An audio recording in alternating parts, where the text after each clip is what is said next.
Curriculum Development Division. Thank you for joining us. Welcome. Alhamdulillah. Harap-harap semua ada dulu because memang macam sikit hari ni. Tak ada pula. Thanks. Okay, belakang tapi just to fill up our teams. Di belakang tapi di dalam bilik ini I have two of my colleagues here, Cik Anwar and also Cik Zulfika, our team member for inclusive pedagogy. We also have outside in our office the rest of the member and some at home actually not feeling well. So I hope all of us are here and ensure that a great success. Right. Thank you so much. Prof. Prof. Are you there then? Alhamdulillah. Okay, Dr. Saya sini nak buka video. Minta maaf, Doktor. Okay, thank you so much. Untuk maklumat rakan-rakan lah, Dr. sini pun ada mesyuarat dengan biology, right? At 3:30. Am I right?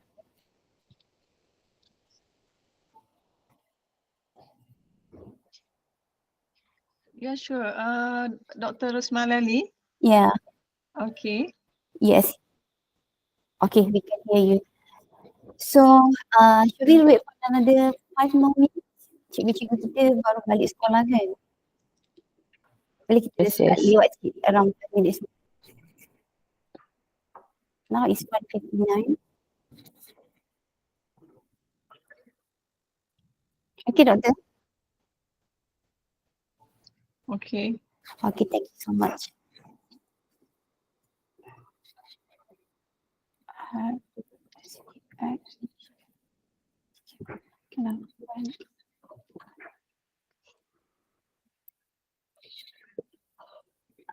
Alhamdulillah.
You know.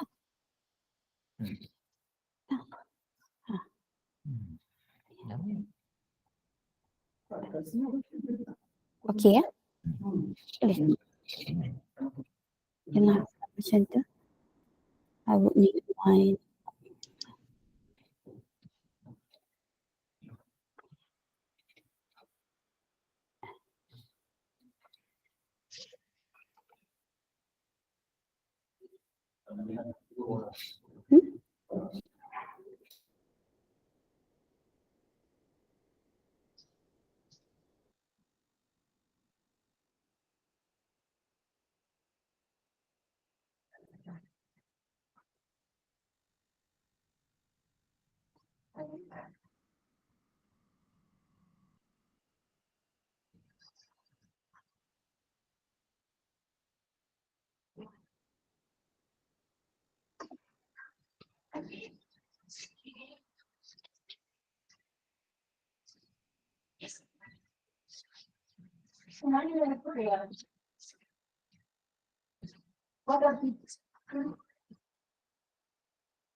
Selamat petang.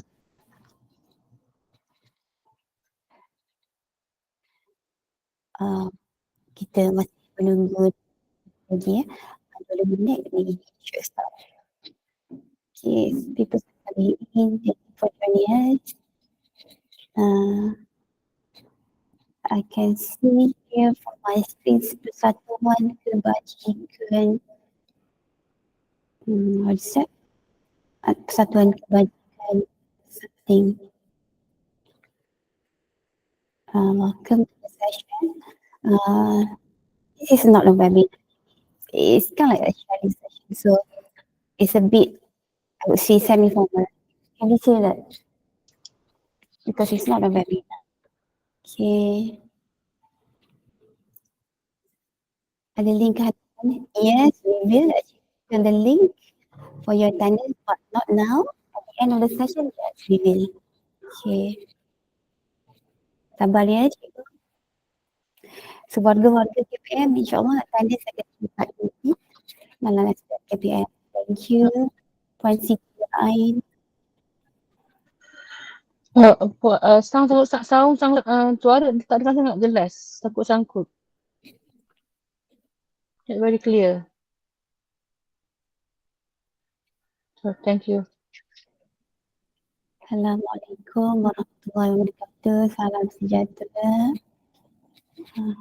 Welcome to the session. Waalaikumsalam warahmatullahi wabarakatuh. Kalau saya nak tanya rakan-rakan yang bukan beragama Islam ataupun yang sedang bercuti hari ini, have you had your lunch? Kan? Kalau saya tanya rakan-rakan yang lain memang dah puasa. Okay, ada nampak kat sini siapa ya? Saya bacakan. Kan? Okay. Amalah religion. Okay, it's actually 5 minutes after 2. Shall we start, Doctor? It's okay? We start now. Okay. Camera.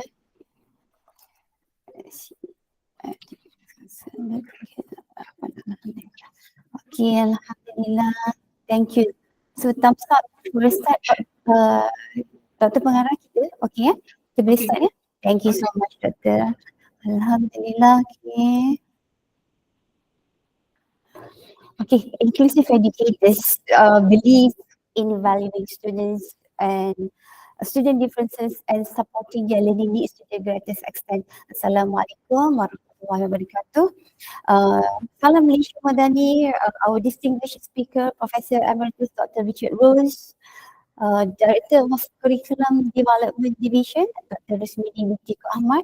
I would say we have deputy directors from our sectors in Curriculum Development Division. We have our own deputy director for special education sector, Encik Muhammad Syafiee bin Abdul MOE officers, teachers, lecturers and ladies and gentlemen, a very good afternoon to everyone. Welcome to our PLC session entitled Understanding Inclusive Pedagogy. Yeah, I'm so excited to be your host today. I would say host rather than moderator because we only have one speaker. My name is Rosmali binti Saleh. I'm from Special Education Sector, Curriculum Development Division. Okay, just a recap. This session is the second online PRC session with our guest speakers about inclusive pedagogy. So previously we have a session with Professor Dr. David Evans from University of Sydney. University of Sydney last month. So I hope that you do not miss it. Okay, miss it, no worries. We will upload the video on our Curriculum Development Division YouTube channel.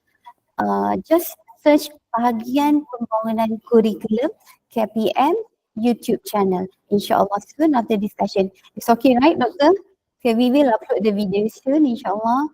Okay, so please sit down, relax, and enjoy the rest of the afternoon. So I hope that I do not speak too fast. Hari ni hari last sekolah raya.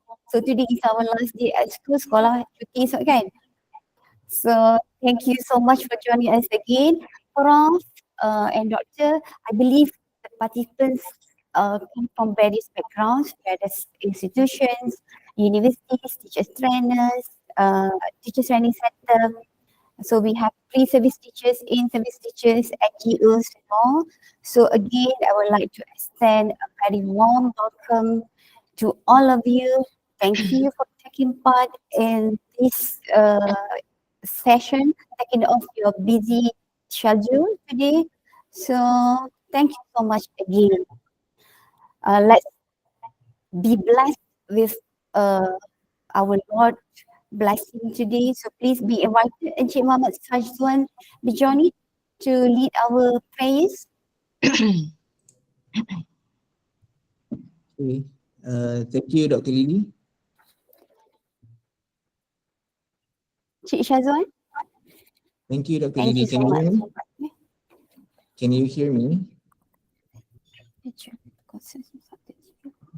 Dr. Lily?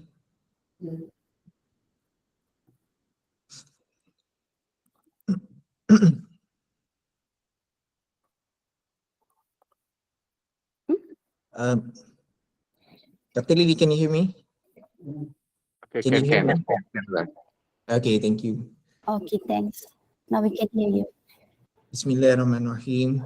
Alhamdulillahi Rabbil Alamin. Wassalatu wassalamu ala ashrafil anbiya wal mursalin wa ala alihi wa sahbihi ajma'in.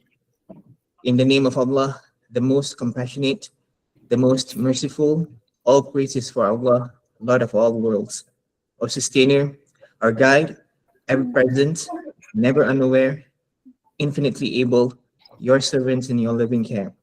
Guide us to pure convictions, then inspire us the courage to match those convictions. Allahumma ya Rahman ya Rahim. We pray for peace, not war, love, not hate, generosity, not greed, unity, not division, and we commit ourselves not betraying our prayers with actions that contradict them. O Allah, we ask you for the goodness of this day and of the days that come after it, and we seek refuge in you from the evil of this day and of the days that come after it. O Allah, in conjunction with today's webinar, we ask you to facilitate our affairs and bless them for us. Provide us with guidance in our matters. Grant us wisdom, beneficial knowledge, goodly provision, and acceptable deeds. Allahumma ya hayyu ya qayyum, ya zal jalali wal ikram. Allahumma ja'al jam'ana haza jam'an mahuma wa tafarraqna min ba'dihi tafarraqan ma'suma. O Allah, make this gathering of ours a blessed gathering and our parting hereafter a blessed and protected parting. Rabbana atina fid dunya hasanah wa fil akhirati hasanah wa qina azabannar. Wa sallallahu ala sayyidina Muhammad wa ala alihi wa sahbihi wa sallam walhamdulillahi rabbil alamin. Amin. Amin. Thank you, Ustaz Wan. Okay, thanks again. Okay. As a key start of the session, please welcome our director for Curriculum Development Division, Dr. Bismini Ahmad, to deliver the opening remarks. Doctor, please be invited. Okay, thank you, Dr. Lily. Thank you. Assalamualaikum and a very good afternoon to all participants of the professional learning community on inclusive pedagogy. It's certainly a great pleasure to deliver the opening remark and officiate the event.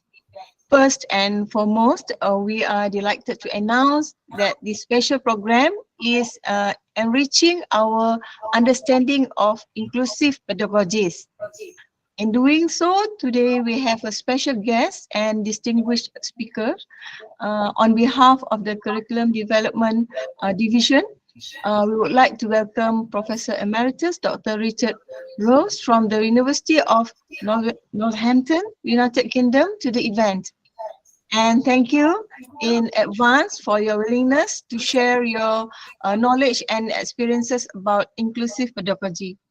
Ladies and gentlemen, and understanding towards inclusive pedagogies is vital for all staff and teachers, especially for those who are directly involved in the policy design for education. In brief, inclusive pedagogies are practices that create equitable and socially just learning environments, ensuring that all learners have an equal opportunity to demonstrate their achievements of learning outcomes. These practices are based on ways of thinking about education that consider individual, curricular, and social factors that impact students' ability to learn effectively. Inclusive pedagogies encompass a range of strategies. Some focus specifically on the needs of culturally diverse learners, and others apply more broadly. Supporting students' voice and agency is crucial in ensuring that diverse learners are empowered rather than marginalized in learning spaces. These strategies ultimately benefit all learners as all students carry a range of knowledge and diversities into the classroom and express this in their learning. Ladies and gentlemen, professional learning community or PLC sessions on inclusive pedagogy are held as a work progress in developing the inclusive pedagogy module. So we have internal and external, face-to-face and online PLCs to enhance our understanding and knowledge about inclusive education and inclusive pedagogy. And before this session, an online PLC was conducted on 22nd March 2023 with Professor Dr. David Evans from the University of Sydney, Australia. And BPK officers, teachers, and educators should seize this the chance to acquire fresh, hone, and better our knowledge and understanding of inclusive pedagogy. A clear understanding of the concept will then be translated into a better quality teaching and learning process for the benefits of all our students. Finally, we would like to offer our appreciation to the organizing committee and to all of you who have made yourself available to be part of this event. And enjoy the session. Once again, thank you, Professor Emeritus Dr. Richard Rose. Best wishes to all of you. Salam Adil Fitri. Thank you. Alhamdulillah. Assalamualaikum warahmatullahi wabarakatuh. Thank you so much, Dr. Rusmini. Thank you for the opening speech. Thank you for sleeping in this event in your busy schedule. I was told by a colleague that there is some of gema echo. So let's try and fix it for a while. Thank you so much again, Doctor. Give us a few seconds. Okay, sorry, I have to leave the session as I have another meeting. Okay, thank you, so Dr. Lily. much, Doctor. All the best. Thank you so much. Okay, Alhamdulillah. Okay. So that.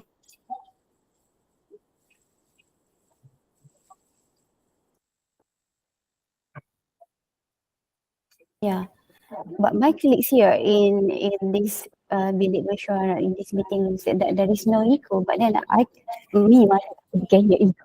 I don't know why, but they said that it's okay. So I hope you can hear us well.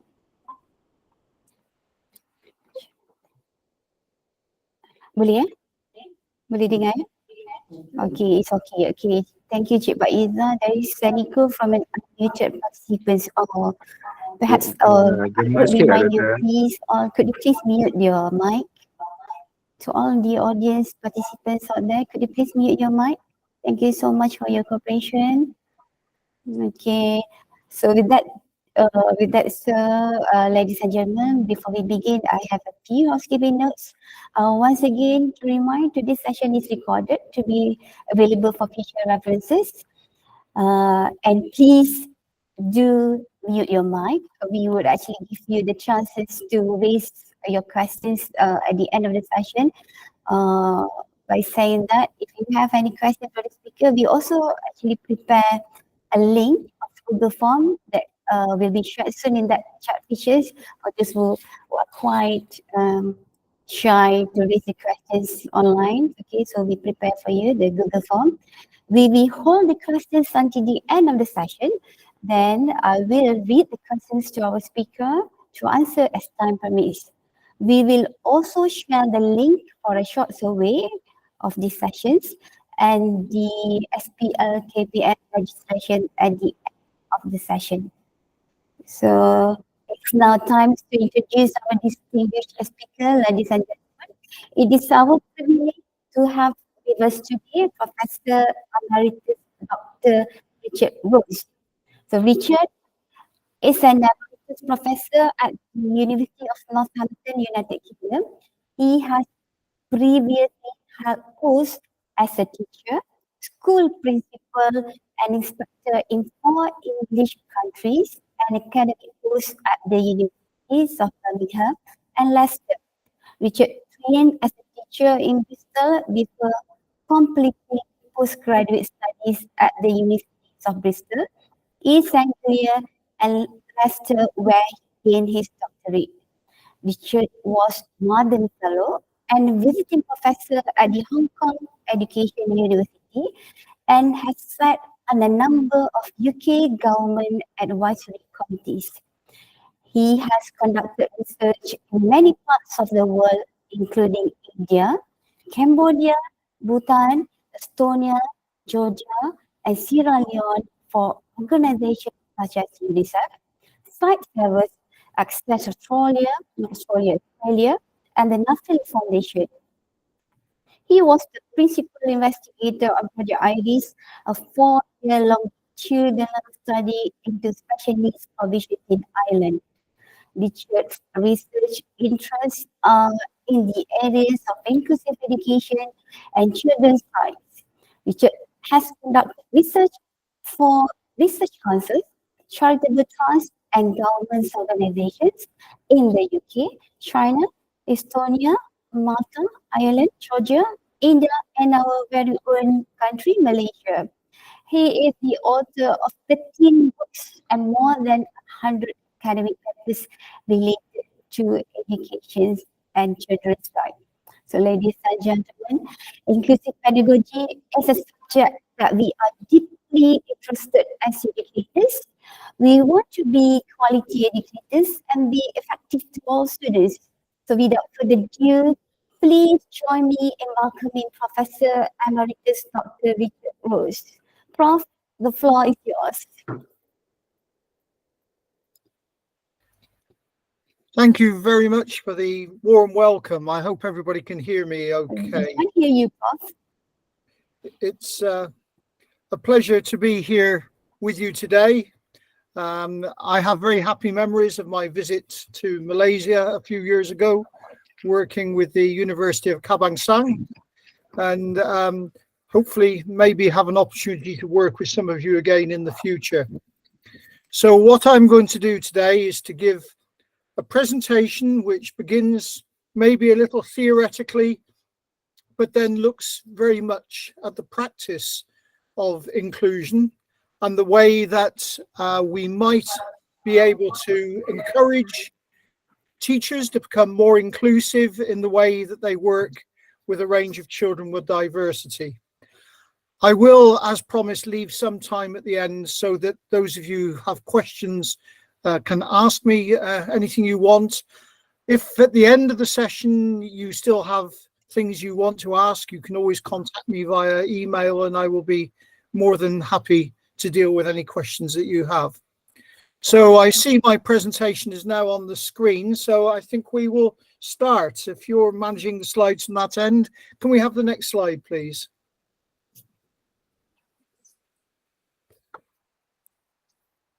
Can we have the next slide, please? Kita share. Next. Okay, thanks.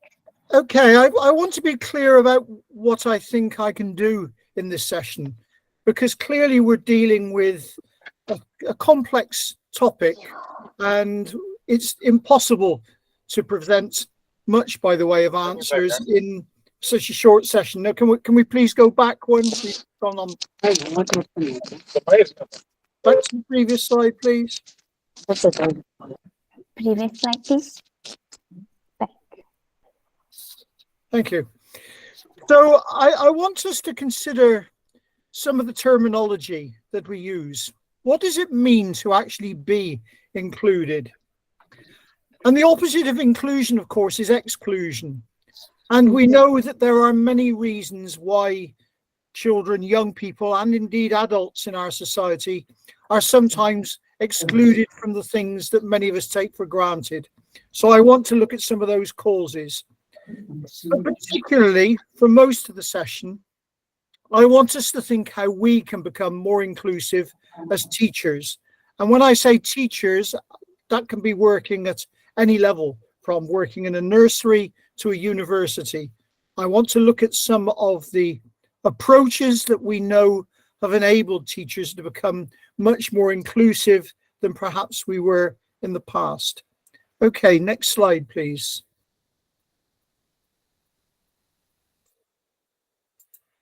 So we know that there's legislation and guidance from all around the world, and there have been for many, many years.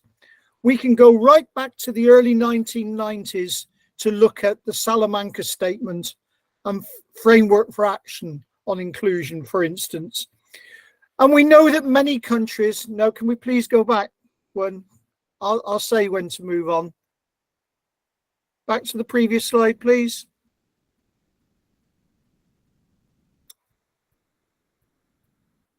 Can we go back one slide, please?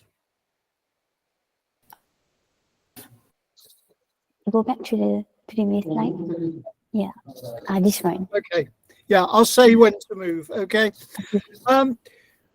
We know that there's lots of this advice and legislation around, and I know, for instance, that the government of Malaysia has implemented policy, but actually policies alone are not going to achieve inclusion.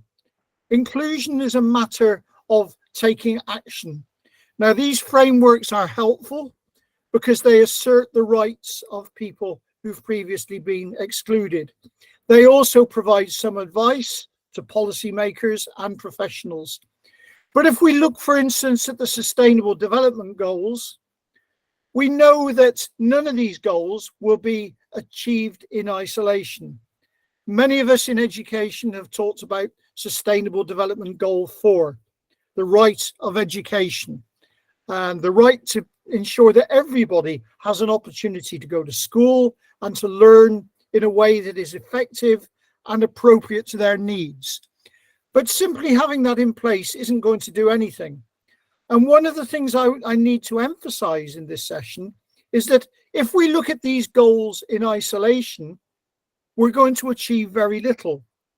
Because, for instance, the right to education relates to all of these other development goals.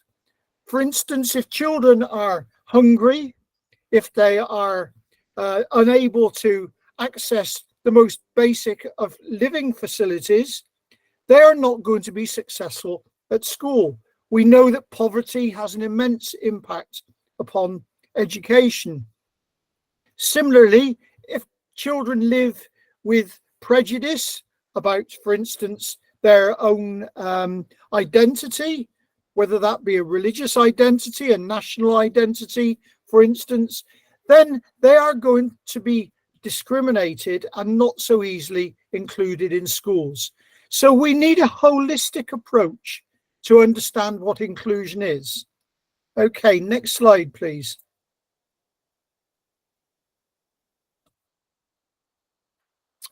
So let's start to define what we mean by inclusion. Inclusion has its origins, or much of its origins in schools, in the special education agenda. For many, many years, we have known that there have been children who find it difficult to learn, children who it's not always easy to teach. So children who have labels such as, for instance, Down syndrome, or children who are deaf, children who have autism. These children we know have been challenging our education system. But inclusion is not just an educational issue and not only the responsibility of schools. It's a much wider issue. Can we move on, please? It's not simply about putting all children into mainstream classrooms. There was a big move 30 years ago to develop increasing numbers of special schools. And then we moved to an era where we wanted to eliminate some of these special schools and said all children should go to mainstream schools. But I'm going to argue that placing a child in a school is no guarantee that they learn. So we need to be very careful in the way that we define how and where we're going to educate children. And it's not only an issue about special educational needs and disabilities. We know that many children are excluded for other reasons. They're excluded because of poverty, for instance. They're excluded because of language difficulties, or in some countries, because of their class or their caste, as we see, for instance, in parts of India. Next one, please. So I want us to think carefully about what kind of terminology we use when discussing inclusion. And Inclusion International, which is an organization run by people who've been excluded, many of whom do have disabilities actually, they have given us this definition. They tell us that inclusion refers to the opportunity for all persons, without exception, to participate fully in all of the educational, employment, consumer, recreational, community and domestic activities that typify everyday society. So this is really very important to us, that education alone cannot achieve inclusion. For example, we know that there are many young people with disabilities who have received a good education and then they have difficulty getting employment when they leave school. We all have to develop together, whether we're teachers, social workers, businessmen, people working in industry, we have to combine our efforts if we're really going to achieve any kind of inclusion. Next slide, please. So, having talked about inclusion and said something about what it's not, I'm also going to try and give you some guidelines as to what we think inclusion is. Now, the first thing to say is the words used in this definition give us an indication that it's not an end state. Inclusion is a process. In other words, it's continually developing. It's about the way that we respond and how that changes as society changes and we have pressures upon us to change the way we react within our community. So, for example, we know that things like technology has already had a dramatic effect on all our lives, including the lives of people who've been excluded.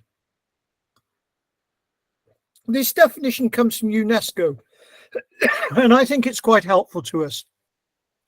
It describes a process of addressing and responding to the diversity of needs of all learners through inclusive practices in learning, cultures and communities, and reducing exclusion within and from education. Now, within that sentence alone, there are some important terms.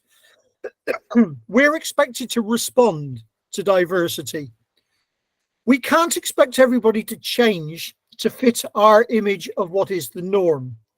So if you have a child who is blind, he's likely to be blind for all his life. We can't change that aspect of the child. We have to change the environment around the child and the way that we work in order to provide him with opportunities to learn. So this is what we mean by inclusive practices. It's about changing the things that we do rather than thinking that we can simply change the child. So it involves, as it says here, changes and modifications in content, approaches, structures, and strategies with a common vision which covers all children of the appropriate age range, and a conviction that it is the responsibility of the regular system, in other words, the system we've created for everybody else, to educate all children. Can we have the next slide, please? So let's ask this question: what do we mean by an inclusive classroom? A classroom where children feel safe and welcomed. So it's a place where teachers feel confident that they know their students and are able to teach them effectively. And I would argue that in many instances, teachers have felt excluded because they've been given children to teach without being given the skills they need to work with those children. If you put a child who, for instance, has a sensory disability into a classroom and the teacher has had no training and has no understanding of the needs of that child, then how are they expected to teach? So we need teachers to feel confident about what they're doing. We obviously need a caring environment. You know, care is at the heart of what all of us should be doing as professionals, but also one that is focused on learning and not just containment. I'm always pleased when somebody tells me that a child is happy in school, but schools are not just about feeling happy. They're about learning. We want children to do both. We want them to be happy and contented in school, but we want them also to be effective learners. Next one, please. Thank you. And we need a place, we need to create schools where there is respect for individuality as well as an expectation of conformity. This is quite important because some children find difficulty with conforming to what the rest of us see as being the norm. We need to appreciate the challenges that they have and to be flexible in our approach to the kind of communities we create, communities that can welcome everybody. Okay, next slide, please. So let's think about individual needs in a whole class situation, because the reality is that teachers are teachers of whole classes. They're not just teachers of the child who doesn't fit in easily, the child, for instance, who doesn't speak the local language, or the child with a disability. We have to teach a whole class. But we know that there are certain factors already in every class. In any class of children, it's highly improbable that they will all be working at the same level. This is something we have always known about all children. When I was at school, I knew that there were some things I was very good at. I was very good at English language. I was very quick to pick up new vocabulary. I was very good at assimilating facts. I was less strong, for instance, in mathematics. Now that is quite normal. I had friends in school who were superb mathematicians in an area where I was struggling a bit, but maybe their vocabulary was nowhere near as broad as mine. This has always been the case. Having a diverse classroom is not new. It's something that we as teachers have been dealing with ever since education began. But we know because of that, the teacher who just teaches everything at one level and expects that children will learn is likely to fail, because children are all at different levels, and we have to actually be able to recognize that and pitch our teaching in such a way that the most able children are challenged, but the least able children are not left behind. So this means we need to think about learning as well as teaching, because in any class of children, it's unlikely that all children learn in the same way. We got used 20 years ago to talking about children who were visual learners or children who were auditory learners. We know that children have different strengths as learners and different weaknesses. And we need as teachers to be able to respond to that. And that means differentiating teaching to address a range of levels so that that benefits the whole class. Now, I'm going to say at this point that this is an extremely difficult thing to do. Nobody should suggest that teachers can do this easily. They need help, they need support, they need structures, and it needs to be recognized that sometimes they will fail at doing this. Failure is part of the learning process, and we always need to remember that. Okay, next slide, please. Okay, so teaching challenges for teachers in inclusive classrooms are many. A more diverse population brings a wider range of preferred learning styles, and that's something which we are always going to find challenging. Anybody who tells you this is easy has probably never tried to teach in a diverse classroom. It's very important that we recognize this diversity, but it's also important to realize that some of the things that we talk about today and have become part of our common language, when I started teaching, for instance, many years ago, were never ever considered. So let's, for instance, talk about terms like autism or autism spectrum disorder. When I started my teaching career, a child on the autism spectrum would probably not have had a diagnosis. They may well have just been seen as difficult, odd, strange children, children who didn't conform. We now know a lot more than we did then. But it's important that we recognize that we're still learning about such children, that we don't have all the answers, and that there is no one set way of teaching children. I'm going to talk a little bit later on in this presentation about approaches that might help the majority of children with autism. But let's always bear in mind that there are exceptions. There are children who defy the norm within this.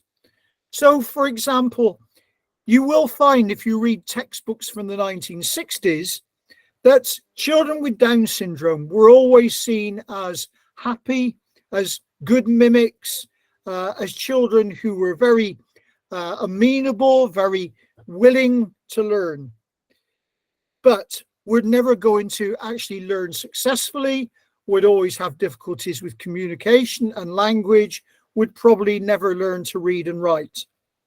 When we read those kind of things now, we know that it's nonsense. There are children with Down syndrome who are exactly like that. But there are also young people with autism, with Down syndrome, who go on to have successful careers. In my own country here, we have a number of actors, for instance, with Down syndrome, who read and write, they learn their scripts, they're very effective at what they do.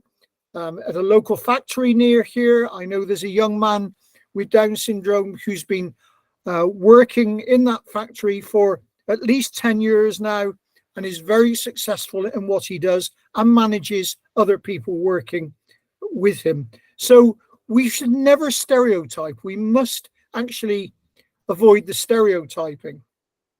But we also know that these students may require learning outcomes which are different from those of the rest of the class you're teaching.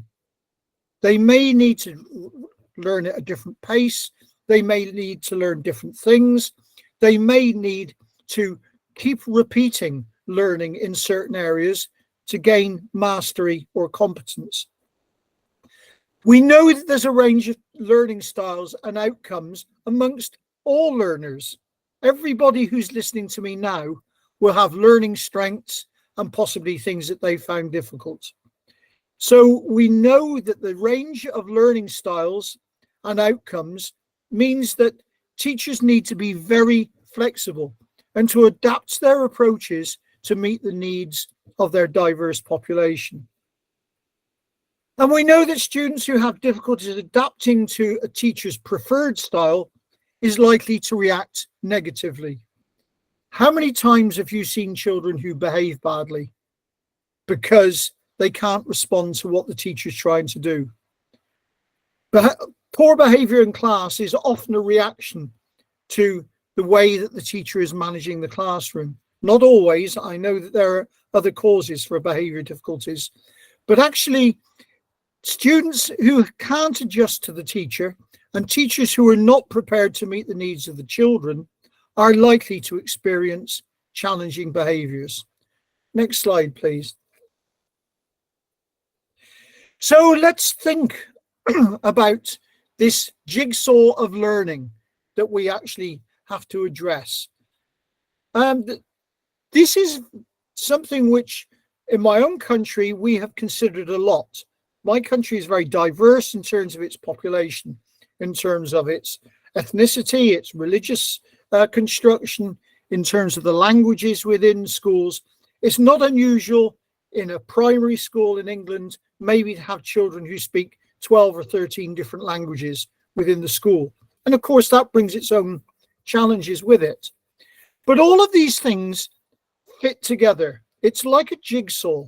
So I use this illustration simply to say that if there are pieces of a jigsaw missing, we might have difficulties with learning.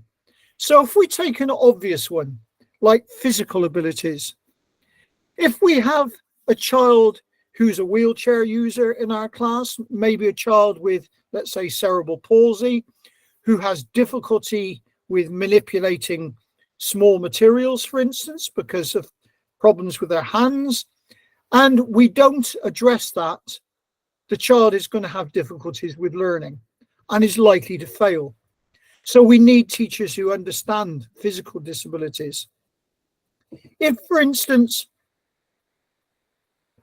we're working in a classroom teaching in our own local language, but we have a child whose language is different. So, for example, if in a school here in England, we have a school teaching in English, and we have a child who only speaks Hindi or maybe only speaks Swahili because of their family background, if we don't take account of that and give the child some support when they begin learning, then they're likely to fall behind and not learn. Experiences is something we often overlook. Many children who have, for instance, disabilities have limited experiences. If you have a child who has a complex physical need and maybe epilepsy, let's say, then sometimes those children's experiences have been limited. Maybe parents are apprehensive about taking them out. They don't do the things that other children do. And that impacts upon their ability to understand and their ability to learn in the classroom. All of these things are important. Now, I'm not saying that there are things that we can control, but having awareness of these things might well be very important to ensuring that somebody is included within the society that we live within. I mean, some of them from our own perspective, it says job level at one point, for instance. To what extent do we stereotype people according to the kind of jobs that they do? And this might be important when we're dealing with parents. My first teaching job in England was in a community where the majority of adults or men in the community were coal miners. And there were all kinds of assumptions about their level of education, their level of understanding. And yet I met coal miners who were very well read, who had a very good understanding, for instance, of literature. And yet the perception of these people was they're unskilled, they're not educated. So the perceptions we have of people governs the way we often work. And that's true of parents as well as the children. And in inclusion, one of the things we do know is parents often feel as excluded as their children. Next slide, please.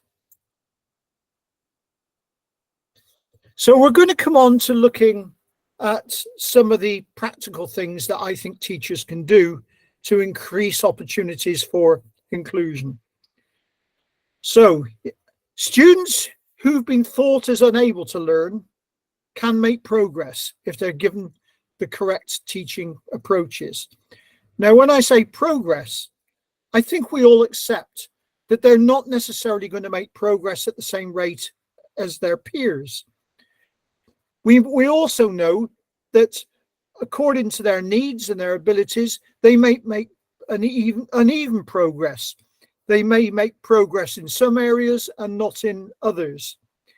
But actually, many children who we believed in the past could not learn, we know can learn as long as we teach in an effective way. Next, please. Not all students require the same learning outcomes. This is something that has become increasingly difficult in many countries, including my own. In my own country, we have a national curriculum, and it's laid down within government documentation what children should be learning at what age. And we know that this isn't feasible for everybody. Not all children are going to learn at the same pace. We also know that for some children, we have to make judgments about what learning they need to be effective in the kind of lives that they're going to live. Maybe they don't need so broad a curriculum in some cases. Maybe they need a greater function, a greater focus rather, on what I would call functional academics. Maybe their mathematics curriculum needs to be geared towards the kind of things they might need to do if they're going to live an independent or semi-independent life. Mathematics for shopping, mathematics for maybe making things around the home if they're going to be able to do that, rather than more theoretical mathematics. So we need to actually recognize that the emphasis of learning will be different for each student. And I'm going to show you some practical examples of this in a couple of minutes. Okay. Next, please. So if we're going to be good teachers and successful in teaching these students, we need to think about structure and planning. And this is important right the way through the process of teaching. Now, I'm going to be honest with you and say that when we start to plan in detail, this adds an extra load to the teacher's work, because initially, until we become more confident at the way we differentiate teaching and structure our learning, we're going to have to plan in a lot of detail. And I'm going to show you some plans with examples of this in a little while. But actually, the time spent learning how to do these things will actually benefit everybody in the long run. And in my experience, and I'll give an example in just a few minutes, teachers who begin by structuring their teaching in a very detailed way become more confident at that, and then find it more easy to do as their time goes on. Yes, please.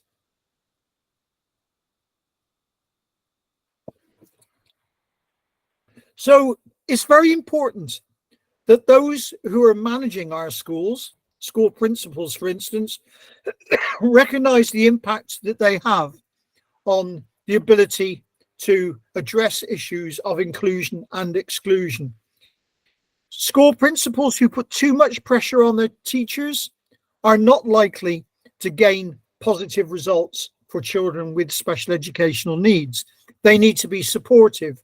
They need to give their staff the kind of structures that can enable them to become effective learners.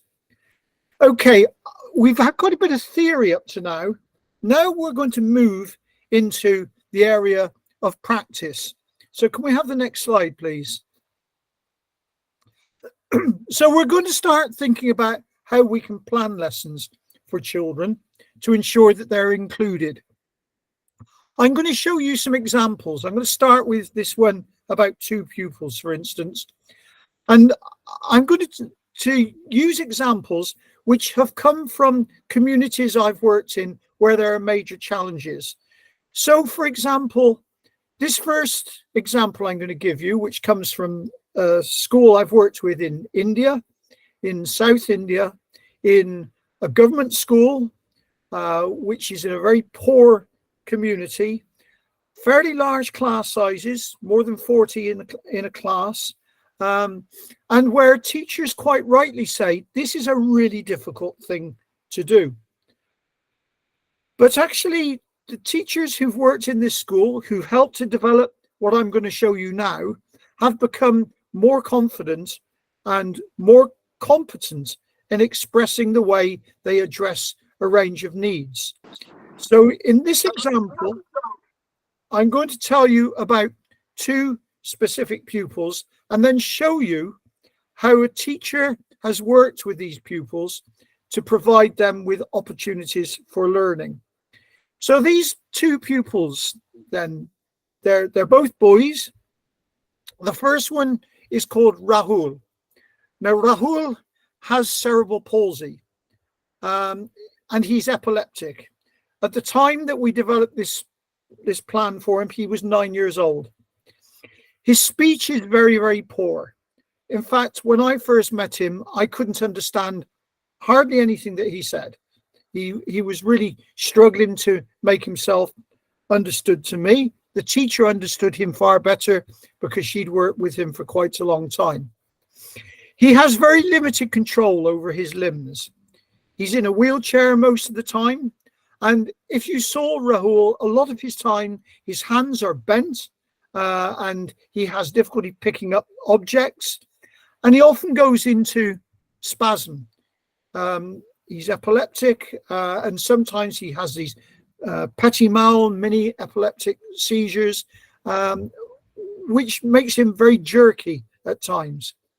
But there are other things about Rahul which are particularly interesting. He's a good reader. He likes reading, and he's quite good at mathematics, and he's sociable.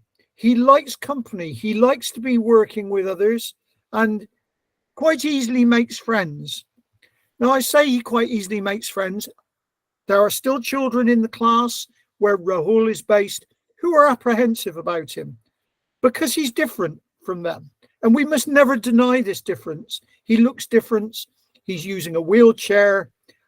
He's difficult to understand. So there are some children who have difficulty communicating and participating in activities with him. So that's Rahul. But then there's Sunil in the same class. In India, the term ADHD, or attention deficit hyperactivity disorder, is still viewed in medical terms. Very few teachers in schools use this term. But having watched Sunil on many occasions when I've been in this school, I would say that in many countries he would get a diagnosis of ADHD. He has significant social and behavior problems. He can quite often lose his temper. He can be very disruptive in class. If he doesn't want to do something, he can be very stubborn.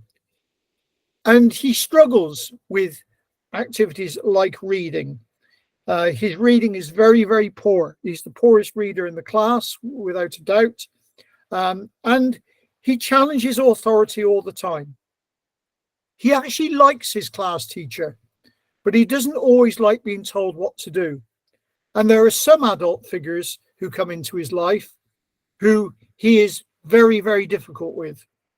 So these two pupils are in this class of more than 40 children, and the teacher was anxious that they should be included, they should become a part of the normal teaching process in the classroom.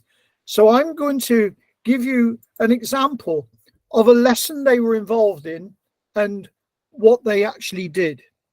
Okay, can we have the next slide, please? So this is a science lesson. And in science this term, the class have been doing work around materials. This is all part of their normal curriculum.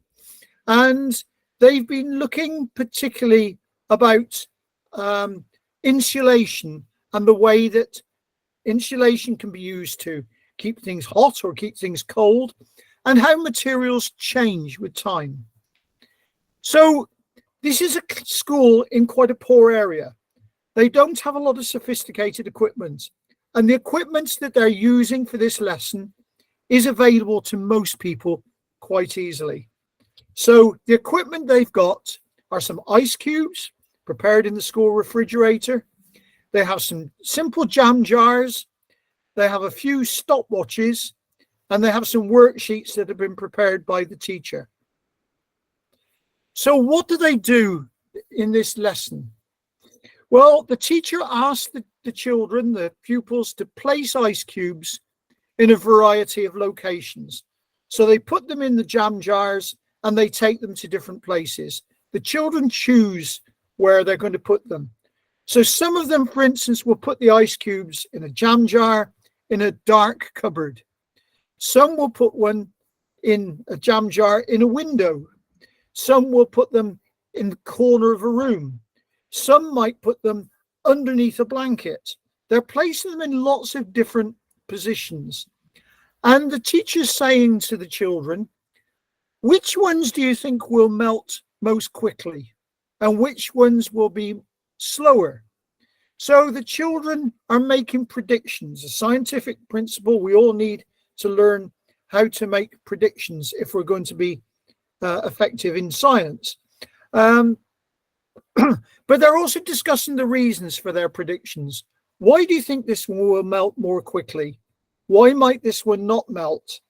So they're also going to record everything they've done on the worksheets provided by the teacher. The teacher in this lesson is focused on assessing specific things. She wants to assess how good the children's observational skills are. What are they observing about change in these materials? But she also wants them to be able to show some understanding of prediction and some logic behind the prediction. So they're not just saying that one will melt faster than that one. She wants them to talk about the reasons why. So she's got two different levels of worksheets.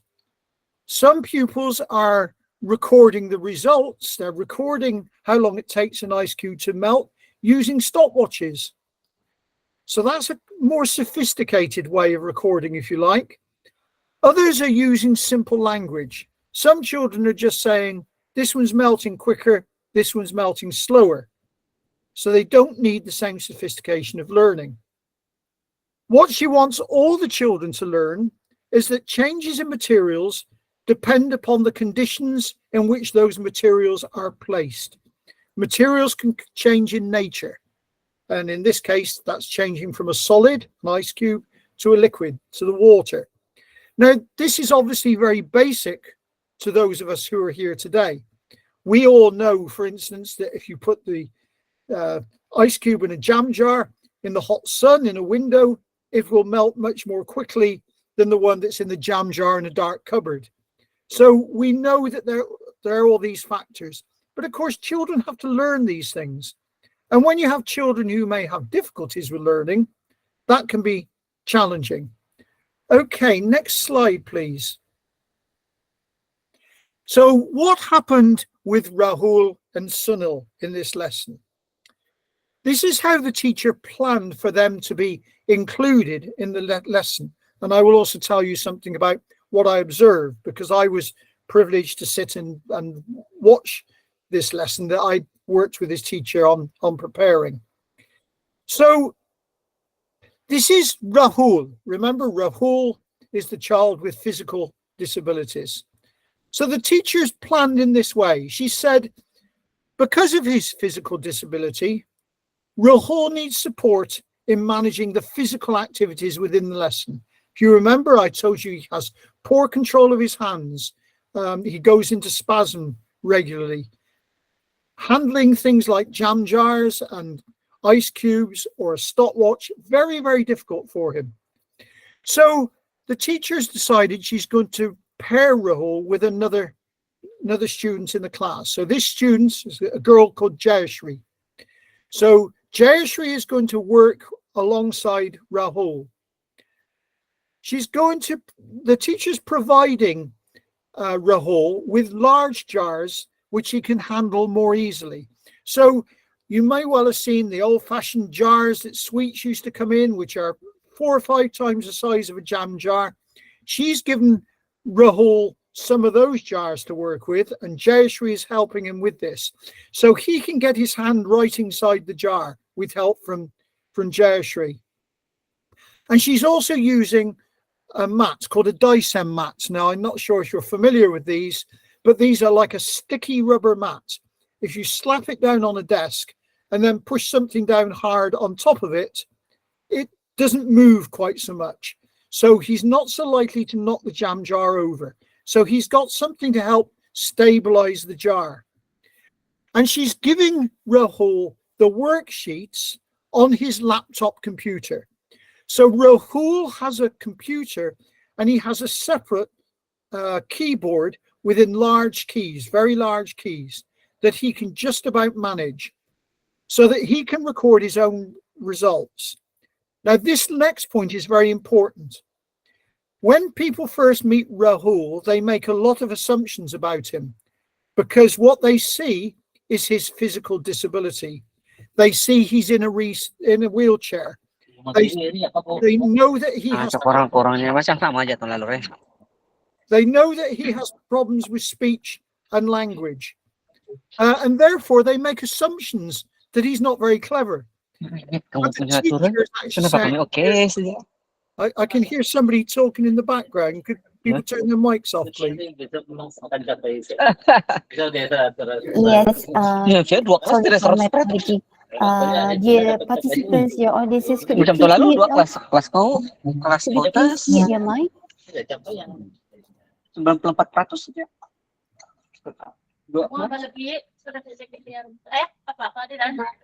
Itu keberhasilan. Okay, right. Okay, if people can mute their mics, we'll continue. So people make this assumption about Rahul, but actually Rahul is one of the most able children in the group, the teacher says. Intellectually, he has no problems.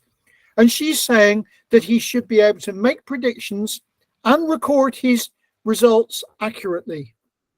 Now, the teacher would say Rahul, if he was just left on his own to do this, would not be able to participate. So what are the important factors that help Rahul be included? The first is he's got a buddy, a learning partner in Jayashri. Jayashri has been told not to do too much for him, just to give him assistance when he needs it, but also to talk to him about what they're learning together. He's been given adapted materials and he's got a worksheet on his computer because he can't write as the other children are doing because of the disability that affects his hands. So the teacher has considered two important things. One, Rahul's intellectual ability and that he can learn these things. And secondly, his physical needs. And she's included him by making provision for both of those things. But her expectations of Rahul are very high. She expects him to make predictions and record his results accurately. Now let's look at Sunil. Sunil, remember, has major behavior difficulties, really poor concentration. So the teacher's realistic. Now this is controversial in some places, I know. But the teacher has said, this lesson is going to last for 45 minutes. If I expect Sunil just to behave and concentrate for 45 minutes, he won't do that. He will become disruptive. He will cause problems. So she said, I'm going to expect him to work intensively for a number of 3-minute sessions. And what she's done is she's put Sunil in a group with two other children. Champa is a girl and Ragbir, who's a boy. And she's providing him with reminder cards to help him focus. These cards actually have pictures. Remember, Sunil has difficulties with reading. They have pictures of the activity that he's supposed to be doing, such as putting the ice cubes in the jam jars or putting the jam jars in different places. And Champa and Ragbir, if they think Sunil is not concentrating, if he's going off task during these 3 minutes, we'll show him the cards and talk to him about what he's supposed to be doing. They have a timer, like an old-fashioned egg timer, a sand timer, which times the 3 minutes. After he's concentrated for 3 minutes, if he's done well, he's then allowed to do something he likes doing. Now, he likes drawing. So he's told, you can now have 5 minutes away from the activity, drawing pictures, but the pictures must relate to what everybody's doing in the class. So he can draw pictures of the jam jars. He can draw pictures of children putting jam jars in cupboards and things like that. So he's allowed to be, if you like, off task. Now, I know this is controversial. There are some people who say he's not learning. But the argument against that is, if you try and force him to concentrate for 45 minutes, he's going to become more and more disruptive. So the teacher said it's important to record Sunil's social outcomes as well as his learning about the science.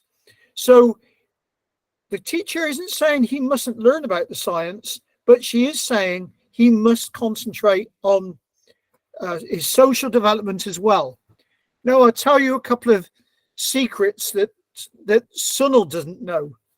This teacher has a number of timers. She starts off by using a 3-minute timer. So he has to work while the sand is running through that timer. So for 3 minutes, he has to concentrate hard on what he's doing. And gradually he learns to do that.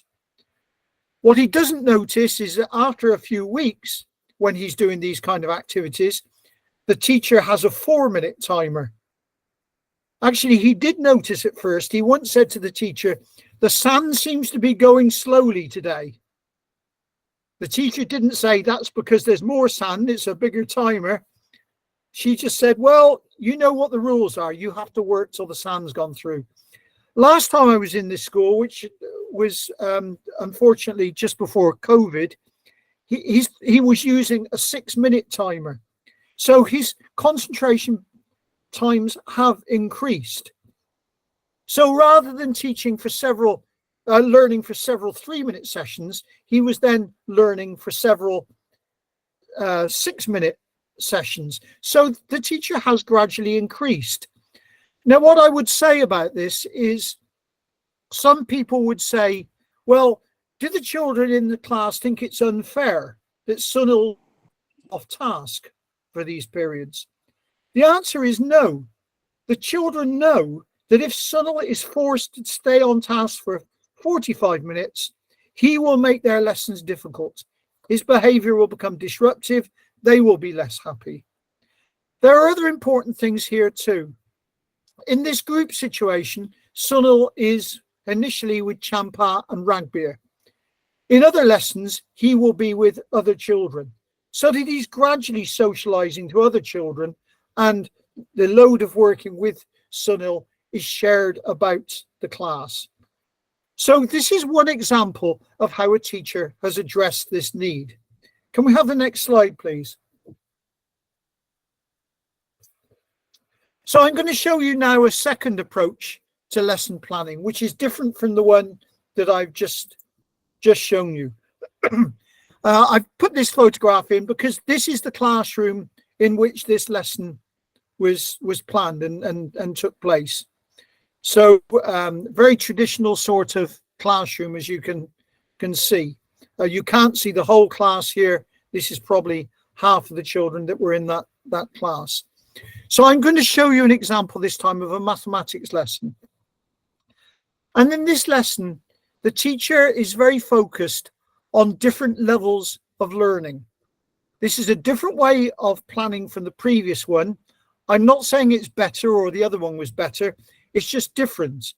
And I think it's important that we work with teachers to find planning mechanisms that they feel comfortable with. So in this maths lesson, the teacher, who you can see in the picture there, has recognized that not all students can achieve the same levels of outcome, and she's planning to meet that need. Next slide, please. So this is that teacher's lesson plan.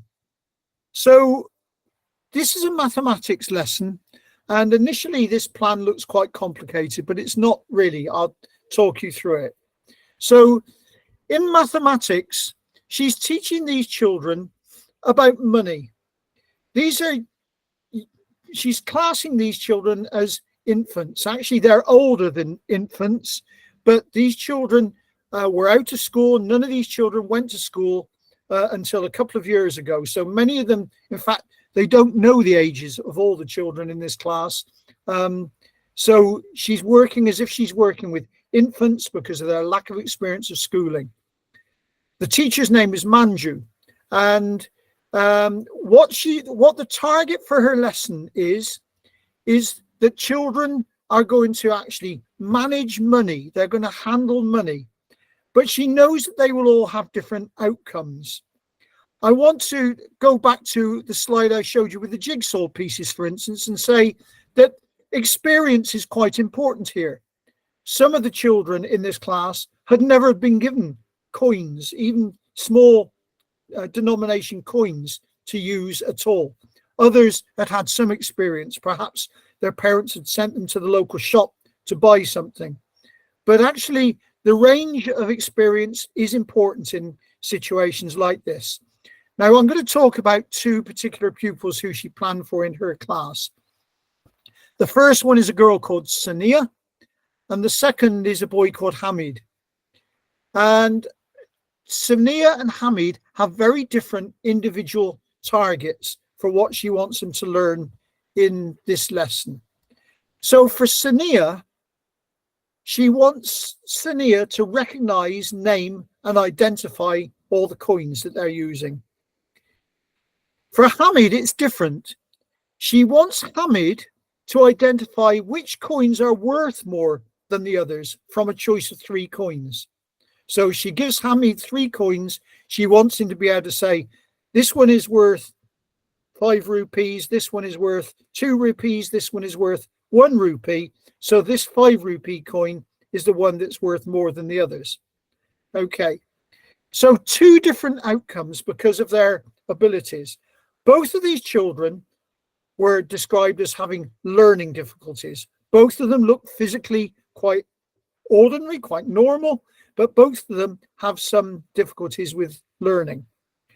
So the teaching activity, the first bit, she's going to teach coin recognition, matching coins, working with worksheets, matching coins to pictures of the coins, making piles of the same coins, experiencing the coins so that they can see the difference between one coin and another, which might be size, it could be shape, thickness of the coin, it could be obviously the image that is on the coin.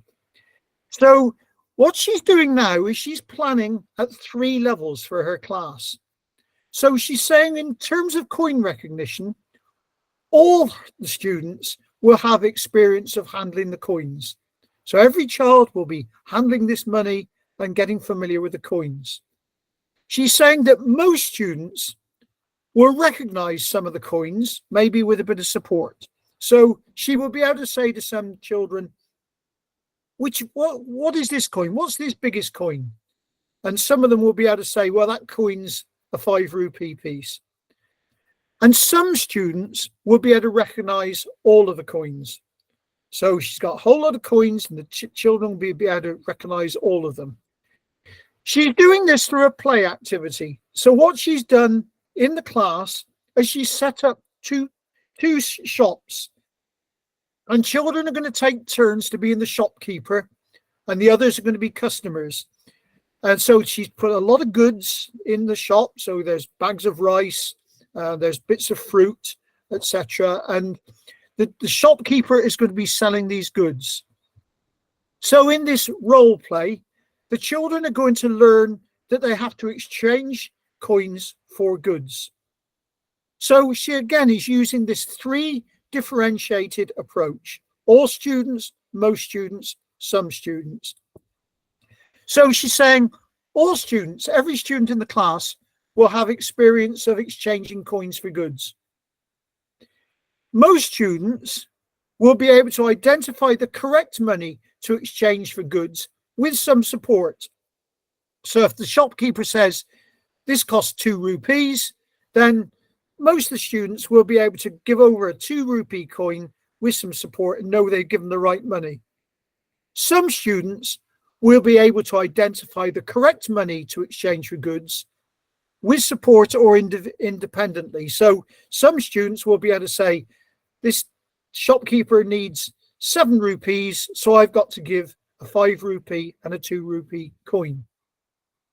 So this teacher is planning everything at 3 levels so that none of the children are left behind. They can all participate in the lesson, but they don't all have the same learning outcome. So this is where we begin to use terms, obviously, like differentiation. So can we have the next slide, please?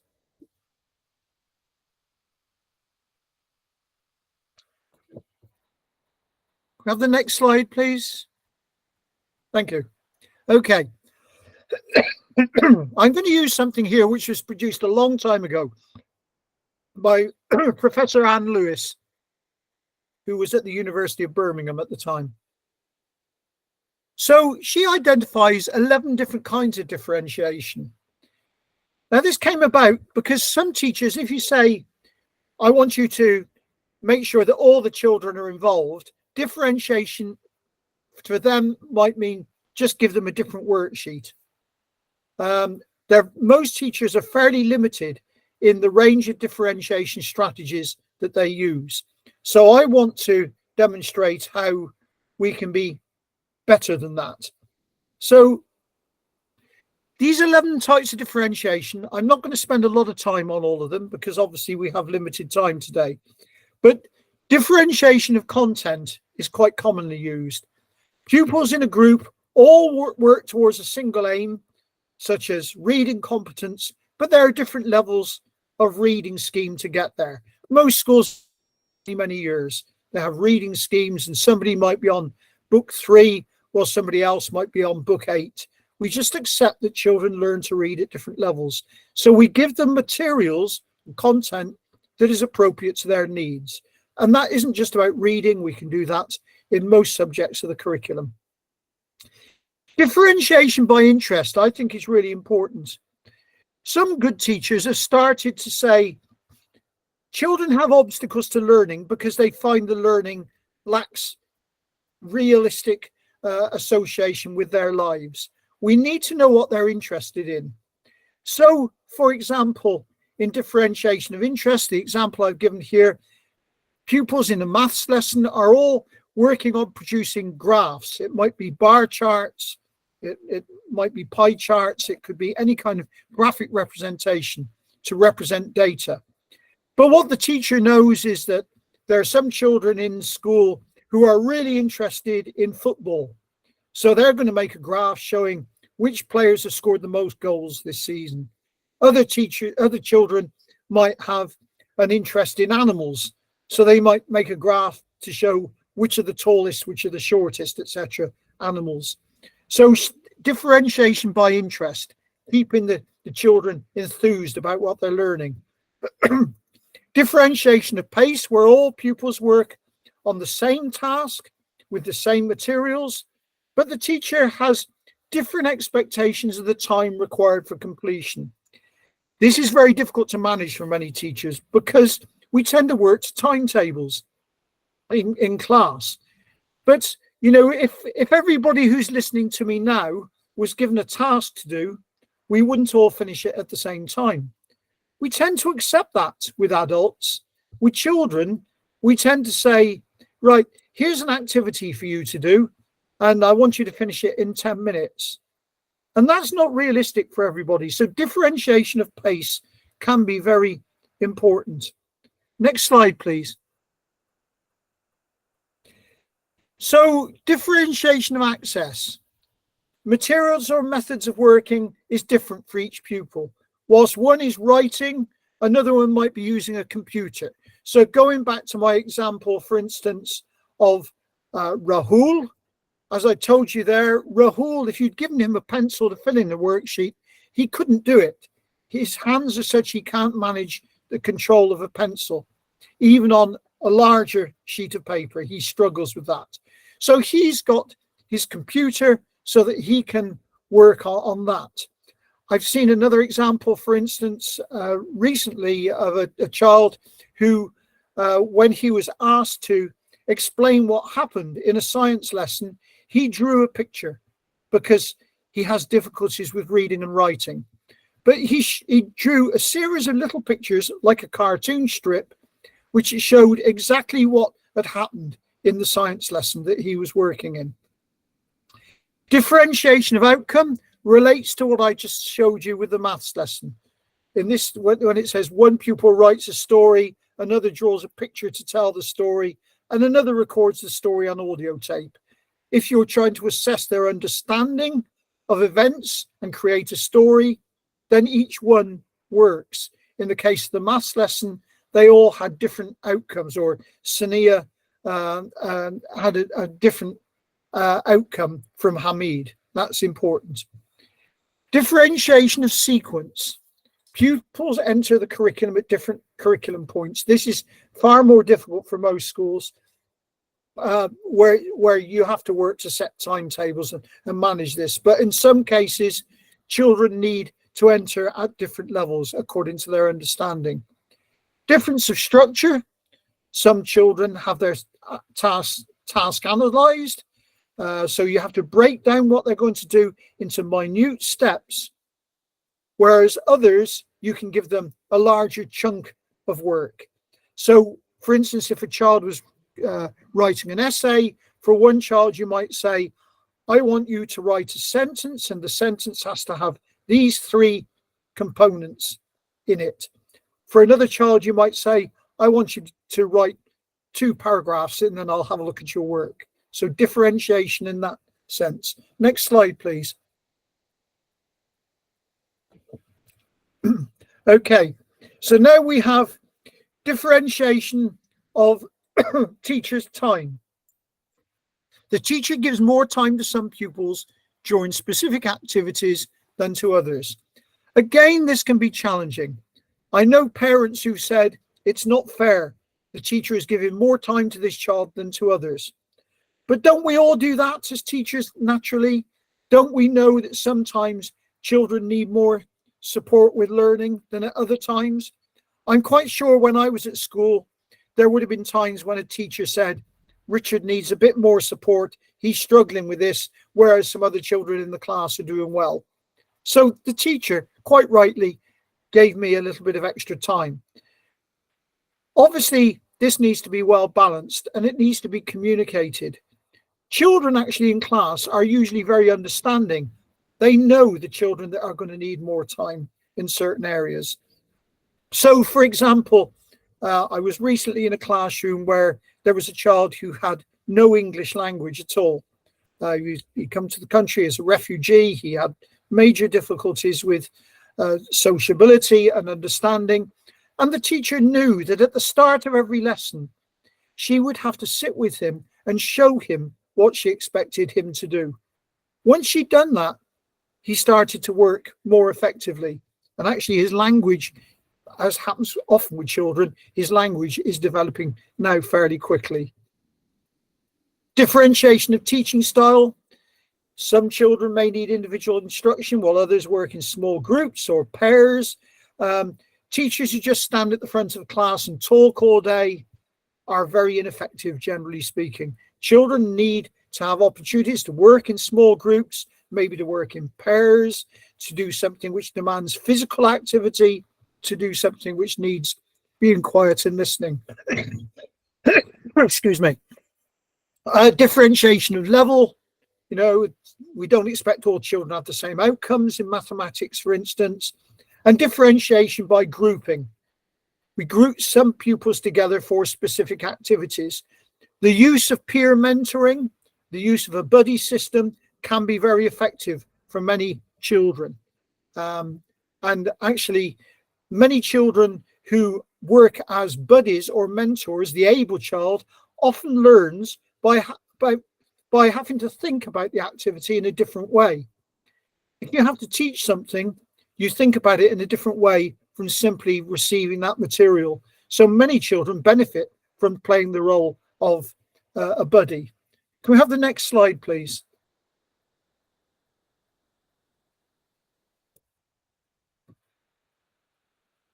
Next slide, please.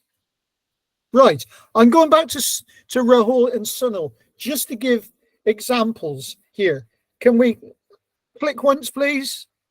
So, what about differentiation by access? I just mentioned differentiation by access.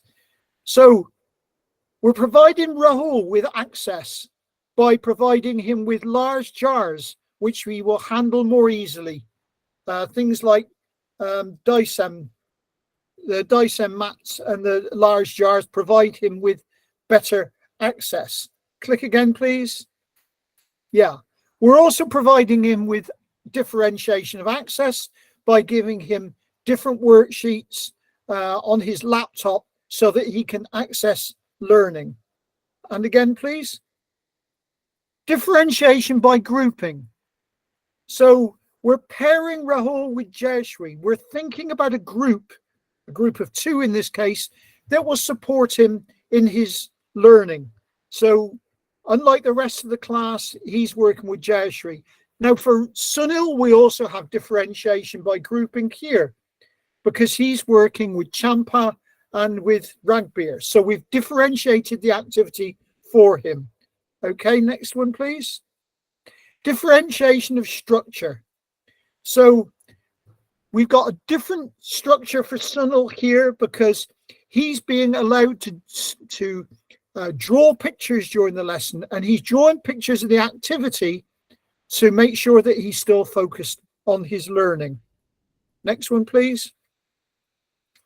Differentiation of outcome. And again, for Sunil, we're concentrating on his social outcome. We want him to behave, to remain on task for these short periods so that he's actually able to function and learn. So this differentiated instruction is a way of including Rahul and Sunil in learning in the classroom. Thank you. Next slide, please. Oh, and the next one, we seem to have a blank there. Right, okay. So I'm just going to give one final example in this session. So I'm going to give an example this time. This one is actually from here in England, and it's about Paul. Paul's a pupil with autism. He's on the autism spectrum. He's 9 years old, and he has limited spoken language. And the language that he does have is often very stereotyped.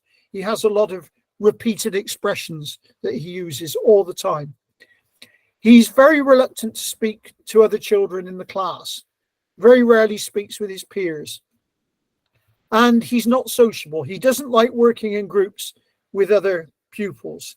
And if he's in a group and he gets confused and he can't cope, he becomes angry. He can even become physically aggressive, pushing other children away and sometimes hitting himself and making noises because he's clearly uncomfortable in their situation. He does like looking at picture books, and he has one particular book which he takes everywhere with him. He takes it home at night and it comes back in his bag in the morning to school. It's a picture book he's had for more than a year, and he calms himself down quite often by sitting looking at this book. He also likes music, and the one time he will sometimes join in with the class is when they're singing. If the whole class is singing, he often rocks and sings along with them. He quite likes that. I wouldn't say that he engages with the other children at that time, but he is at least with them as part of the group. He needs somebody to be around him all of the time. I don't mean necessarily sitting with him, but you wouldn't walk out of the class and just leave him in the class without an adult there, because he's likely to wander off. And he has very, very little sense of danger. So he's got to be watched all the time. For instance, if he was in a kitchen and there was something hot on the stove, he would quite possibly put his hand on it because he wouldn't understand. So there's a safety issue to working with Paul as well. Next slide, please. So the teacher in this case is thinking about 3 levels of Paul's learning needs. She says this is a school, so that he must have targets which are around his academic outcomes. But she's also interested in what she calls his developmental outcomes. Developmental outcomes she describes as learning those skills that enable him to learn.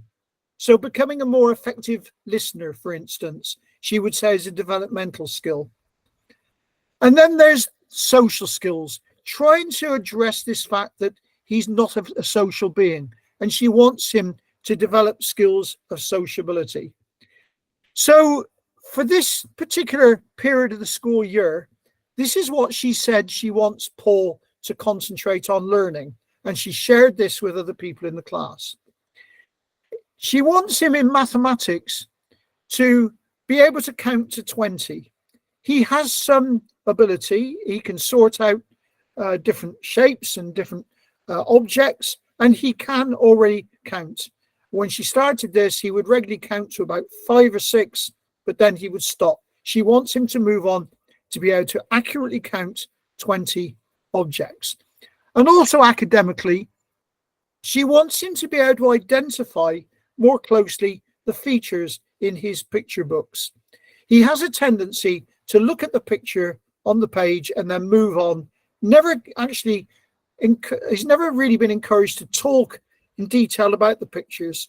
So at the moment, for instance, on one page, there's a picture of a dog. And he's asked what he's looking at, he will say dog. She's trying to get him to be much more observant. So she's trying to say to him, where are the dog's eyes? And getting him to point. How many legs does the dog have? Related to his counting again, so he can count the 4 legs. So she's trying to get him to be far more focused, which is an initial stage towards reading. I know it's not reading per se, but it's a skill you need if you're eventually going to read. Developmentally, she's got 3 things she's concentrating on. Listening skills. She wants him to be able to sit with an adult to listen to a story. Now, I observe this. What she's doing at the moment is at the end of each day, she tells the children a story, or she reads from a story book, which is ongoing. At the moment, Paul sits at the back of the class, away from the rest of his class, and listens. She's trying to gradually get him closer to the class so he will sit with them to listen to the story. Not to engage with anybody in the class. She's not expecting him to talk to them, but to actually be physically there. She's also concentrating on his physical skills. Paul has had everything done for him at home, and she wants him to become far more independent. So after, for instance, physical education lessons, PE lessons, where they get changed into shorts and t-shirts, she wants him to be much more independent in dressing, a developmental skill. And physical skills, she wants him to start to use brushes and other simple tools. So brushes for painting, which is a precursor to writing possibly, and other things that they use in the class. She wants him to learn these skills. Socially, lunchtimes, he has his lunch, but he won't eat with other children. She wants him to become part of the group. She wants him to be effective at eating independently, to manage his food properly, but she wants him also to gradually become social with the other children. She wants him to take turns during games lessons. In games lessons at the moment, he will run around, he'll kick a ball, he might participate in an activity, but she wants him to learn to take turns because that's a social prerequisite for much of what we do in society. And she wants him to share toys with others at playtime. At the moment, he sits alone playing with toys, and if other children approach him, he doesn't want to share. So these are the things that this teacher has targeted for Paul. They might sound quite simple, but believe me, for Paul, some of these things are very, very challenging. Next slide, please. So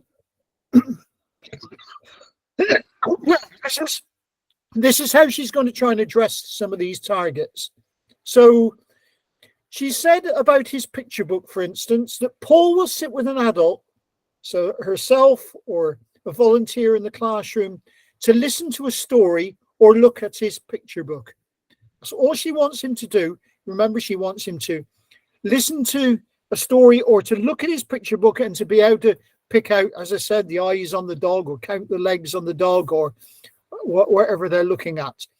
And she wants to do that once a day for 3 minutes. 3 minutes doesn't sound much, but it's quite a challenge for Paul to remain with somebody else for that amount of time. Paul will feed himself in the dining room in the presence of other children. Now, obviously, he has to do this daily because they have lunchtime every day, but she wants him gradually to get nearer to these other children, to tolerate being in their presence. Paul will put on and do up his coat at playtime without help. So that again is daily. And Paul will share toys with other children. Morning break time, but she's been specific, alongside 2 other children, Angela and Mark, because Angela and Mark are 2 children who she's decided are empathetic and will be supportive of Paul. Okay, next slide, please. She's doing other things as well. This isn't Paul in this picture, actually, but I've used it as an example. He needs the security of knowing what happens next. Paul likes routine. When he comes into school in the morning, he knows that he has to put his coat on a peg. The first thing they do is they do the register in the morning, and children answer their names, and then they go into the first lesson. He likes that routine, as do many children, not all children, but many children on the autism spectrum like that routine. So he needs some security. So the teacher has devised for him a visual timetable. Now, I haven't got a copy of Paul's, but this is an example here from another child on the autism spectrum.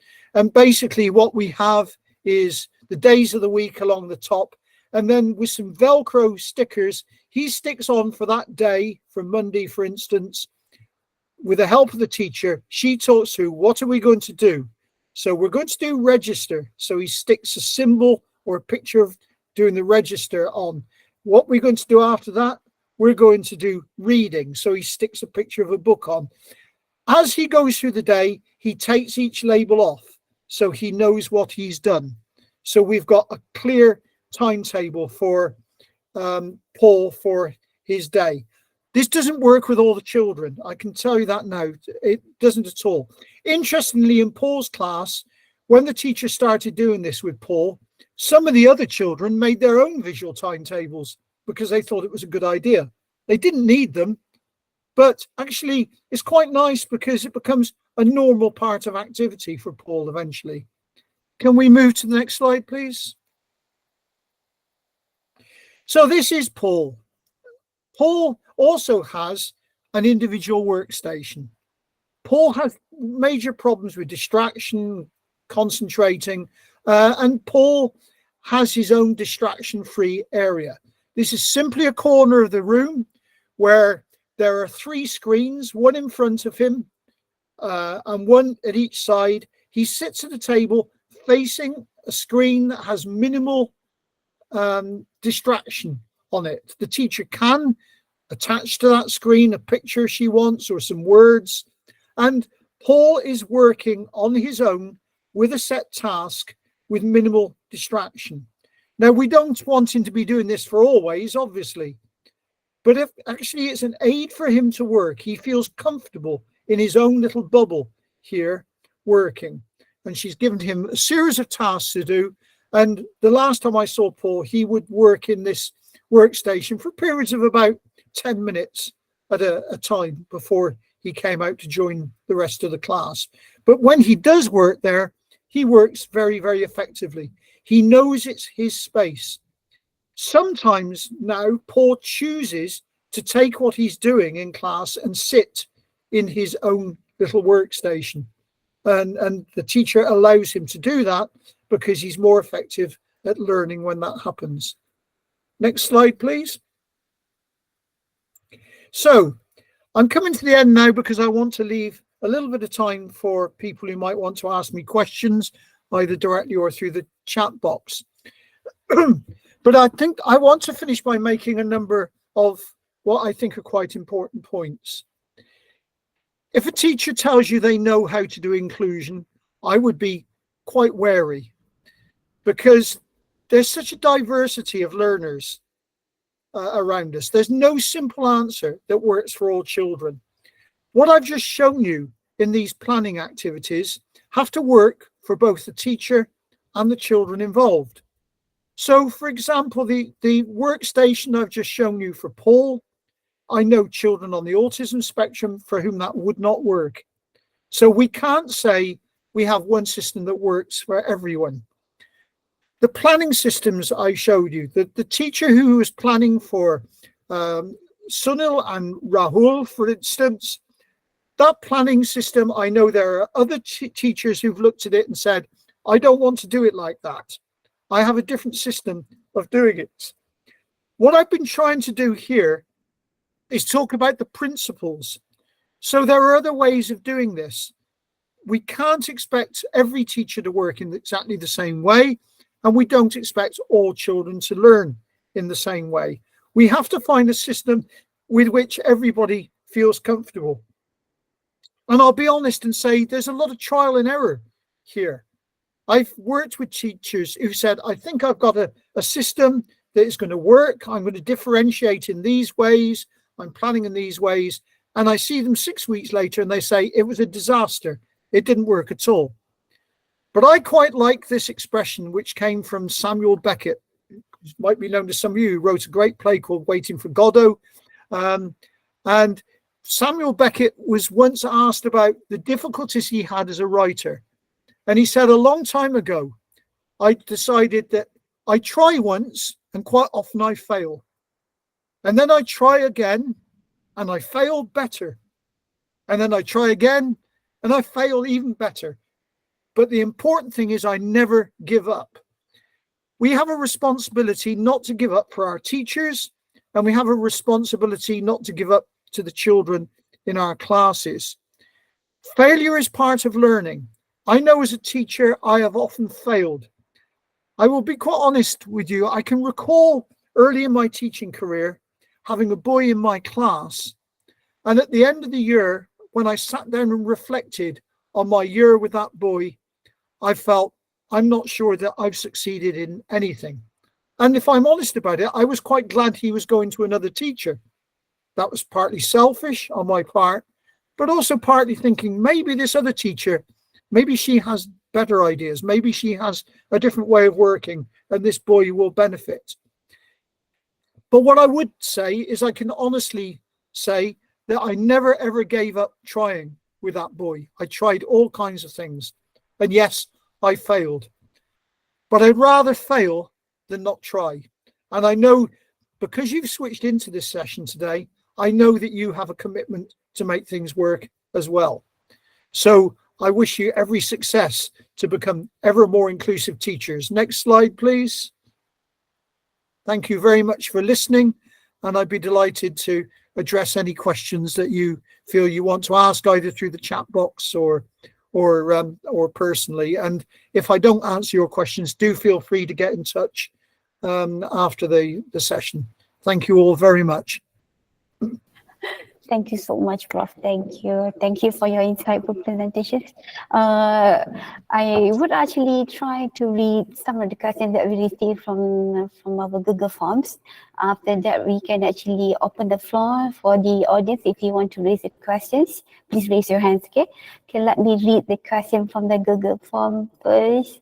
Okay, a few questions here. We have from how to conduct a class-based assessment in a multi-level students and 40 students in a class.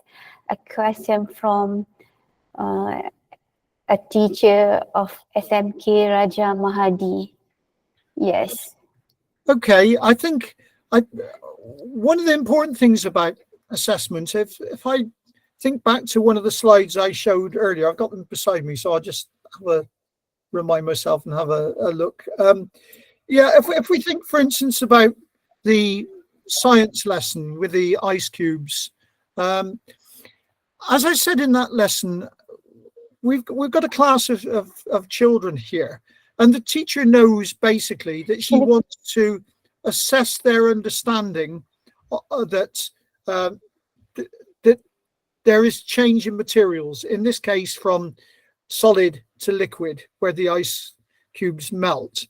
We also know that in that lesson, she's already recognized that some children will be able to be assessed on quite sophisticated things like timing things using a stopwatch.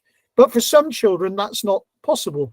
Some, she just wants to be able to say, this will melt faster than that one, and give a reason why. So we've got different levels of assessment as well as different levels of planning here. It's, for example, you know, if I came to Malaysia next week and you gave me a lesson in the Bahasa language, I would fail miserably. So, you know, it would be unfair, really, to give me the same kind of assessment task as you were giving to, say, 10-year-old children in your school in their competence in language. We know that I'm going to fail from the start. And sometimes assessment is set up to make children fail. If we expect all children to be assessed at the same level, we know that some children are going to fail. So I think differentiation in assessment is as important as differentiation in teaching. Okay, yeah, indeed. Thank you, Prof. Another question from the audience here. We have, can we do differentiation plan by grouping the students? Okay, I think you have actually explained this in a lot of detail, but the question was, can we do differentiation plan by grouping the students? One plan for the first group, second plan for the second group.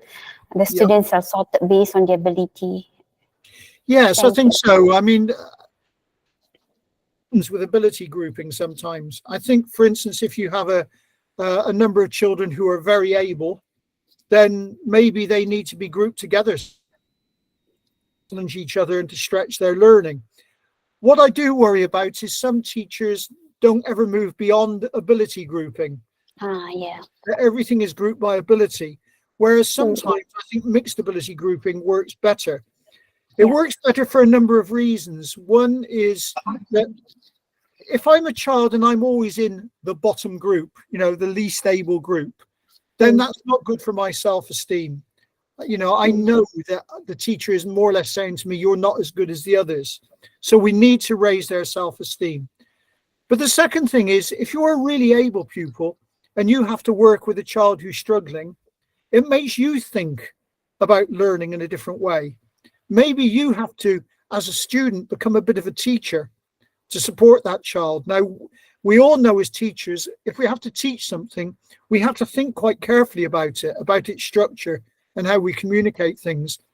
And that makes us more effective learners. So yes, we can differentiate by grouping, but please don't differentiate.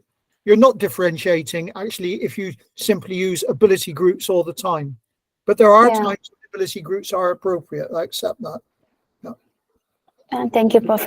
I think in Malaysia, sometimes we call that mainstreaming. It's like framing students into categories of abilities. Yeah, those who get great A's or something like that. That was before this practice here, but not now. Hopefully, inshallah. Okay, another question. I'm going to read the question from this chat.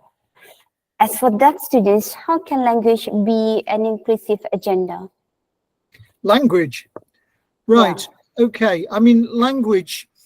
I mean, in my own country at the moment, this is a very big issue for us because we're a very multicultural language. We have literally multicultural country. We have literally hundreds of languages here. You know, we've had immigration to this country initially from the former British Empire, as it were, from India, Pakistan, and some from Malaysia, for instance. More recently, we've had people coming as refugees from Africa, from Eastern Europe. So language is a huge issue for us here. One of the interesting experiments I've seen in this area is children being allowed initially to do some work in their own language, and children being used to teach aspects of their language to others. Now, I'll give you an example of this, which isn't about the kind of languages most people think about. Near here, 10 miles from where I'm sitting at the moment, there's a school that had a unit for deaf children. And many of the children relied on sign language. So British Sign Language as a manual signing communication system. The head teacher of that school decided that every child in the school would have an opportunity to learn signing. So it wasn't just the deaf children who were using signing. So every day, for instance, in assembly in the morning, some of the children who were signing would be out the front signing the morning's assembly, the prayers, etc., to the children who were not deaf. All the children learn to sign and communicate, and language can be a barrier, but can also be a great leveler. The deaf children in that school really appreciated the fact that they were being given this opportunity, because if you teach deaf children sign language, generally in most societies, the only person they can communicate with is somebody else who's deaf or somebody else who's a qualified signer. Signing for the deaf is largely useless in many situations. Most people who are deaf, if they go to the railway station to buy a ticket, the chances of the person selling the ticket understanding sign language is very, very limited. So actually recognizing that we need to include other people in sign language in that school was a very inclusive process. So language is something we need to consider all the time, and we need to respect languages, respect the fact that some people may be very proficient in their own language, but not maybe in the language of instruction. So we shouldn't just say because somebody doesn't speak my local language, they have learning difficulties. They may well be very, very able, and we need to actually support that. Actually, our experience in this country is if children come to a class with no English, they pick up English very, very quickly from their peers. Other children teach English to the children who come with no English much more quickly than teachers do. Okay, thank you, Prof. Yes, sign language for all, actually not just for the deaf. Okay, these questions come from our very own officers from BPK. Differentiation teaching method needs more time or additional time to teach in the inclusive class? Then that support system, administrator. So do they have to reschedule all the timetable within normal inclusive classes? I'm just reading the questions, totally reading the questions. Yeah. As I said at the beginning, we shouldn't assume that this is easy. Teachers who are planning in the way that I showed you, for instance, some of those lesson plans, it takes more time. They have to make a commitment to planning in a different way, to spending more time preparing, etc. So it does take more time.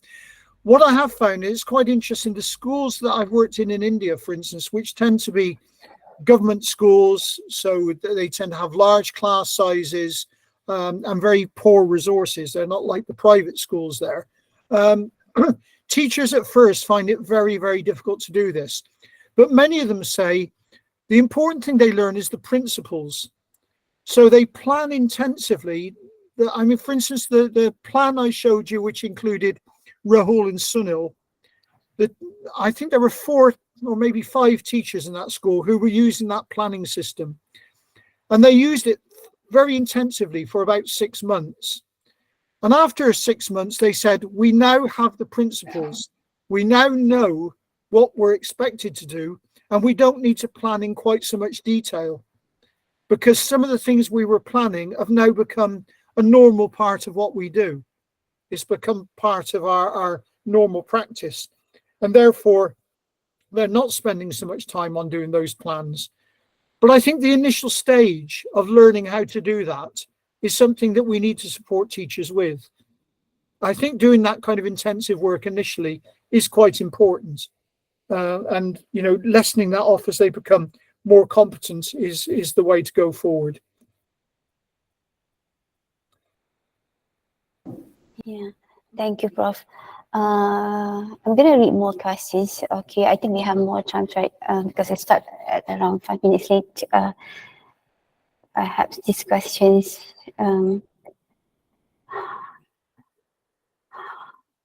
How to carry out? This one question is quite. I don't know whether perhaps maybe you can actually emphasize one more time, because the question is specifically how to implement. Perhaps she said inclusive pedagogy for slow learners category. Okay. The term slow learners is one I always find quite interesting, because in some things I'm quite a slow learner. Most people are. We all have some things that we struggle to learn more than others.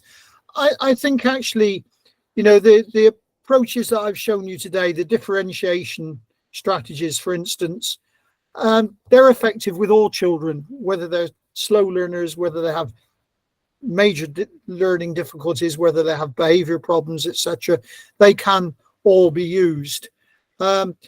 Slow learners is quite interesting, because I think, for instance, I've known children who we would describe as slow learners who, if they'd started school a year later, would probably have not have been categorized as slow learners. We all develop at different rates.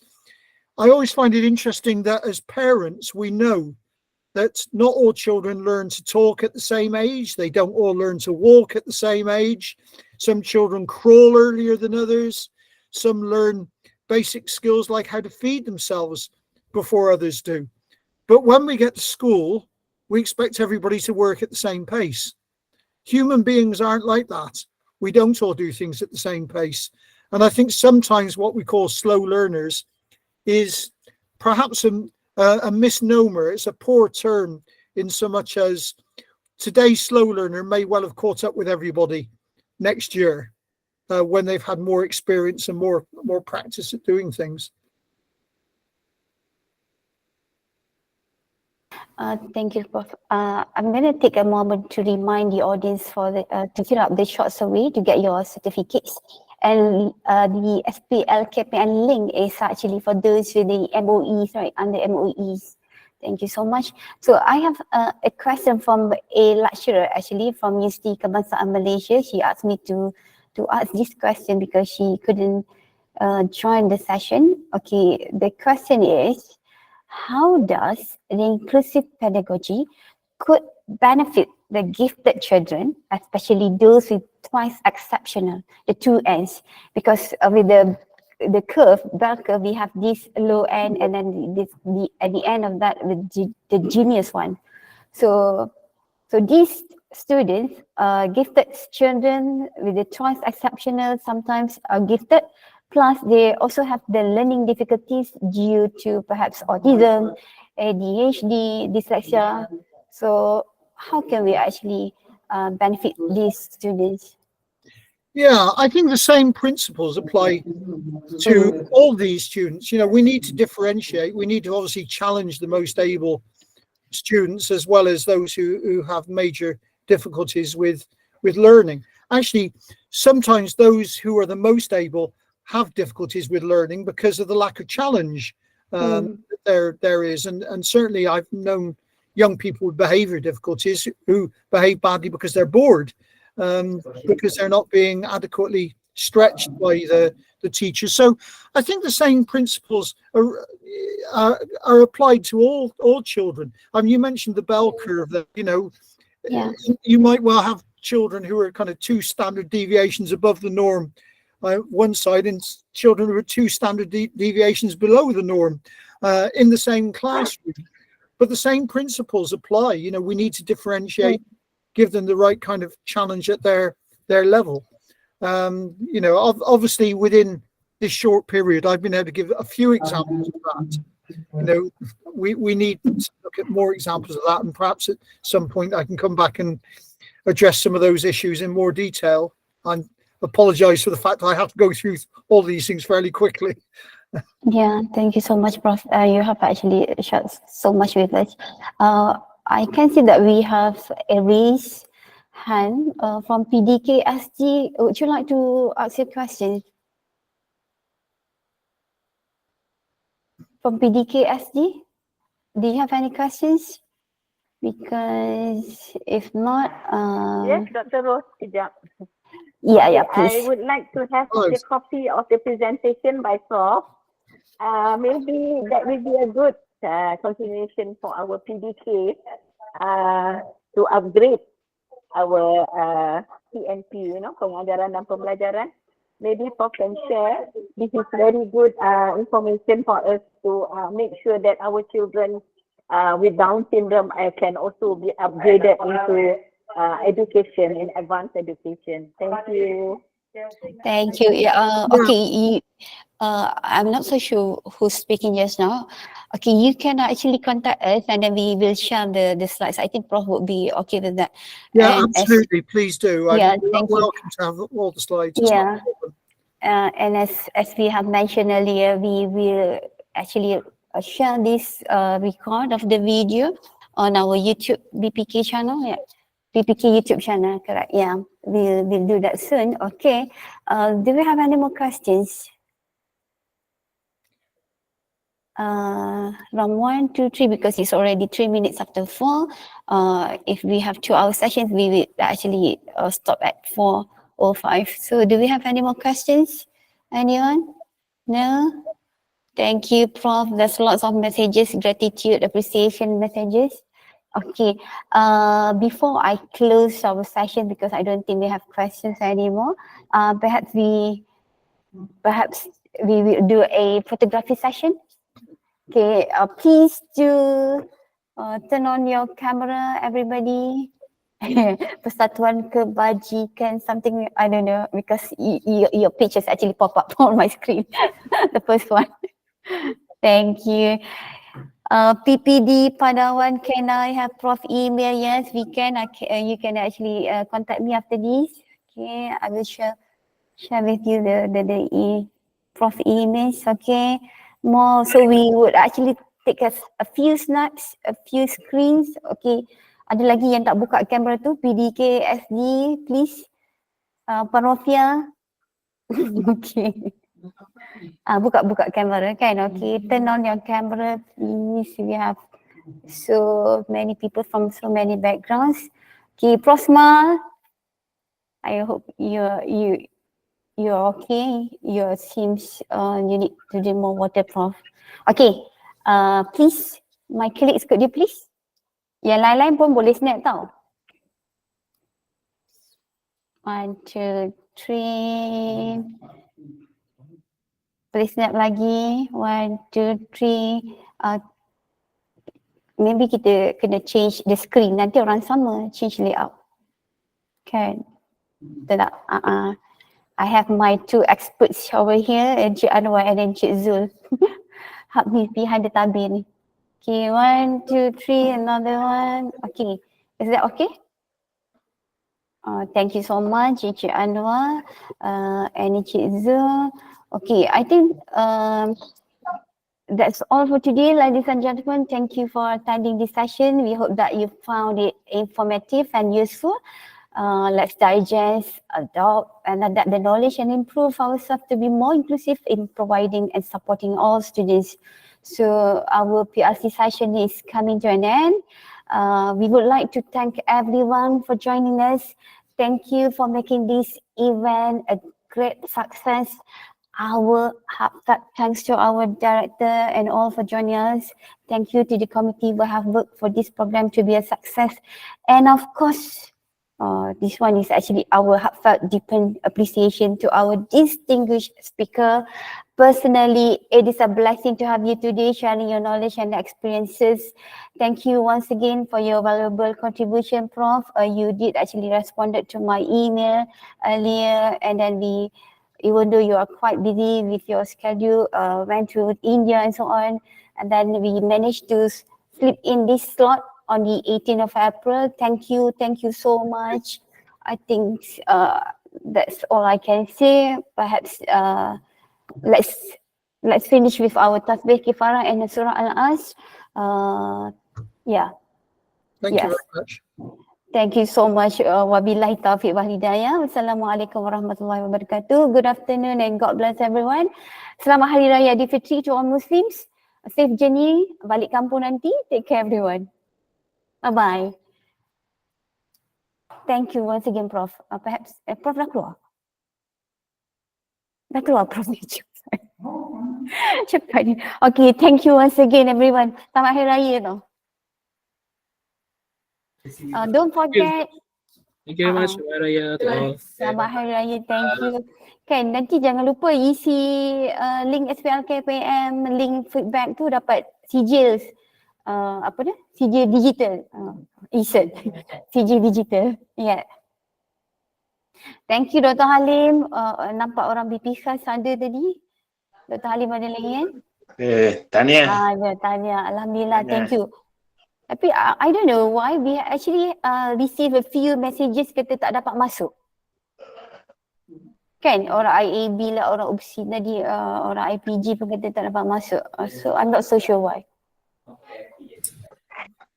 I am not sure. Sebab hari tu admin kita Puan Tan ada film. Yeah.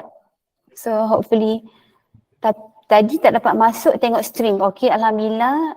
Puan Noraina binti Abah Ibrahim kata tak dapat masuk stream. Alhamdulillah. That's why we actually try to have these two link kan, GM dan juga live stream. Alhamdulillah.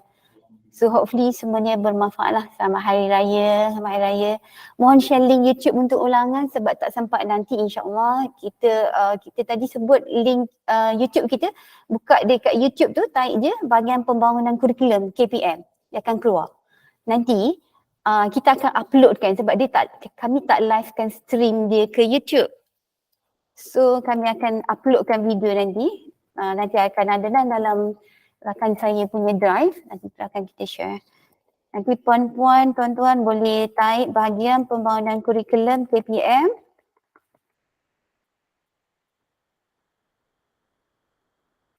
Dekat YouTube dia akan keluar bahagian pembangunan kurikulum. Share. Okay, ni dia link.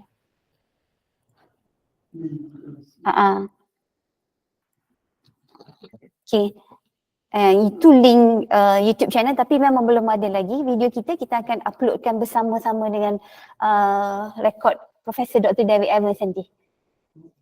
Nampak memo sekali je. Okay.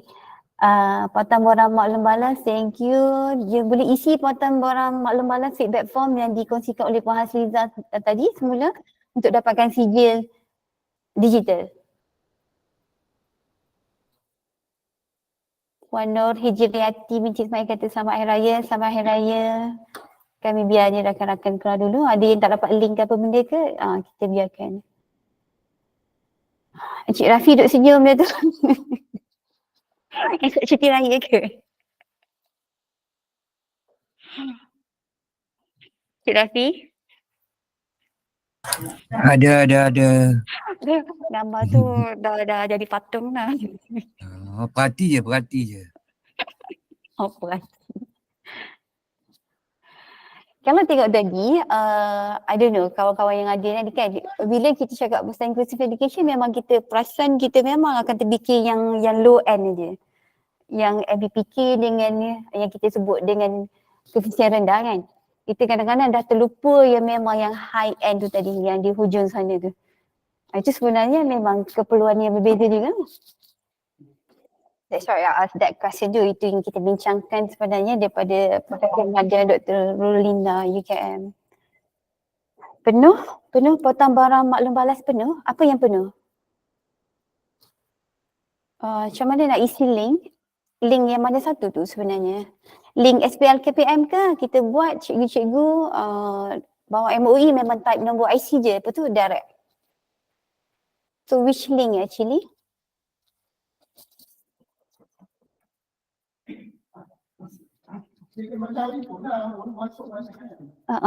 Dia boleh share. Yang mana? TJ?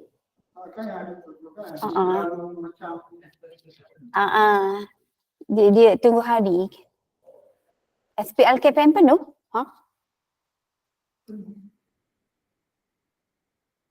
Are you sure SPL KPM penuh? Because I put 500 actually. Tadi kita punya orang tu baru 200 lebih tengok dalam link. So 200 plus kan?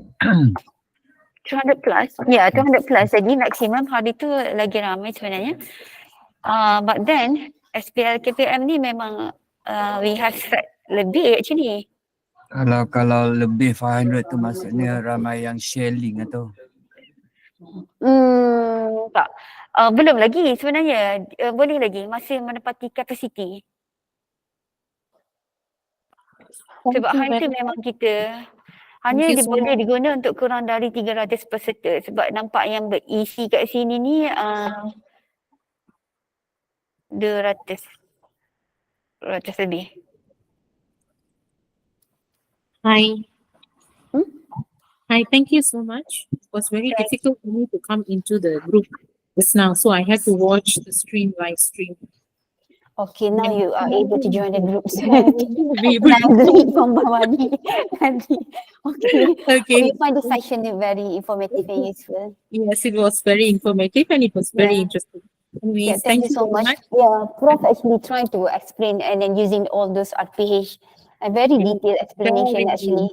Very interesting. Thank you so much. Okay, I'm going to go to class. See you all. Bye-bye. See you. Bye-bye. Take care. Yeah, you too. Bye-bye. Thank you. Saya cuba isi SPL KPM pun kena tendang.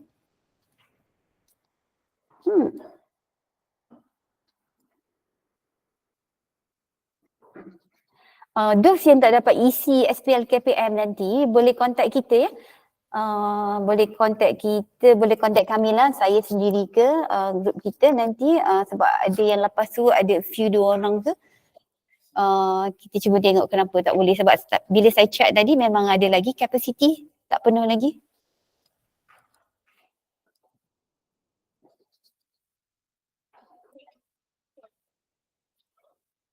Thank you my colleagues yang membantu di belakang tabir. Sekali lagi Encik Zul, Encik Anwar, Puan Azliza dan yang lain-lain, AGK. Well done. Aku nak tepuk tadi.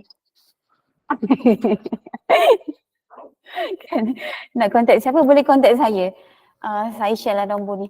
Kan kadang-kadang perkenalkan diri dulu because sometimes kan I wouldn't actually respond kalau bukan kalau pelik-pelik lah pula kan. Ya. Banyak sangat sekarang ni pelik-pelik message. Okay.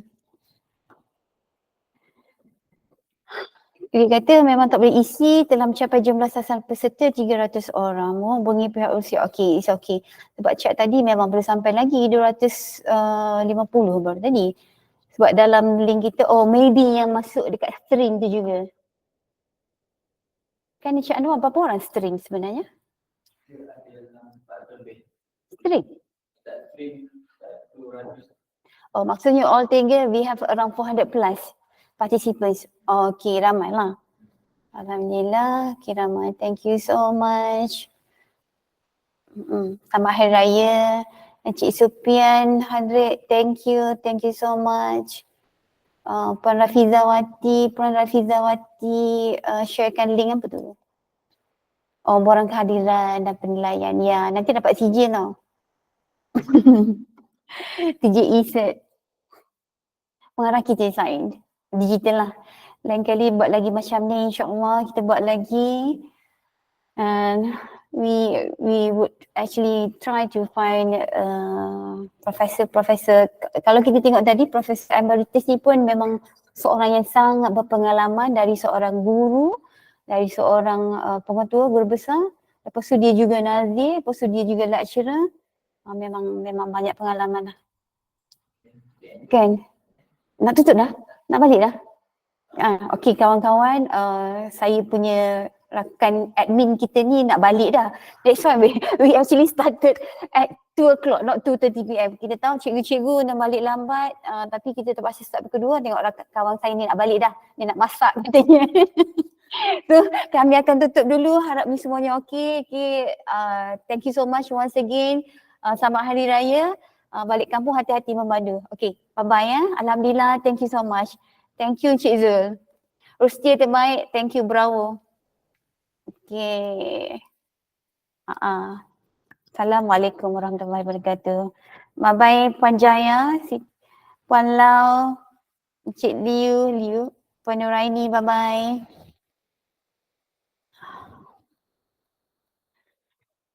Terima kasih atas perkongsian yang sangat bermanfaat. Selamat Hari Raya. Bolehlah, kawan kita nak tutup. Nak balik masak. Balik masak ke balik singgah? Alah, dah batal lah semayang, nak kena pergi ambil wudu. Kalau tidak, biasanya solat zuhur asar masih ada wudu. Dia bukan nak bagi tanda apa dah kan. Eloknya tersentuh. Okay, bye-bye. Okay, Assalamualaikum warahmatullahi wabarakatuh. Terima kasih. Saya nanti boleh Puan Mazatu kontak saya ya. Untuk SPL KPM tu.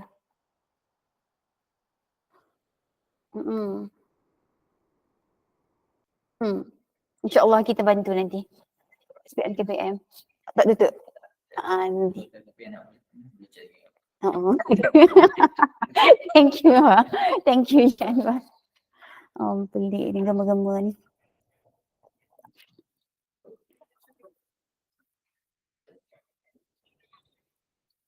By phone? Ya. Message nanti. Bagi nama NIC.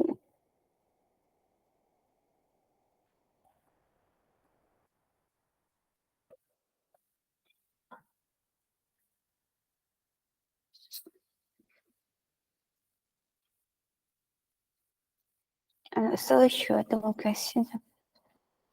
Okay. Thanks.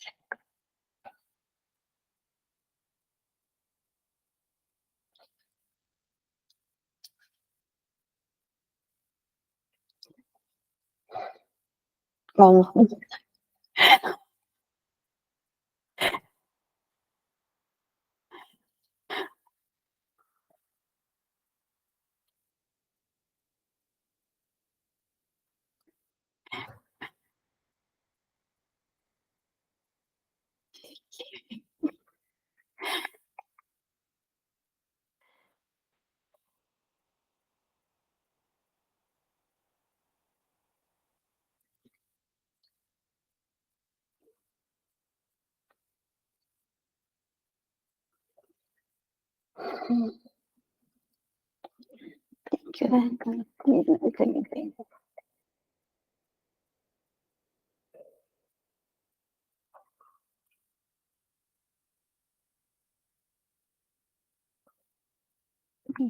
Baik juga.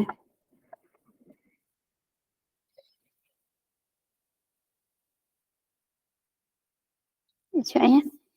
Sekejap. Habis sesi.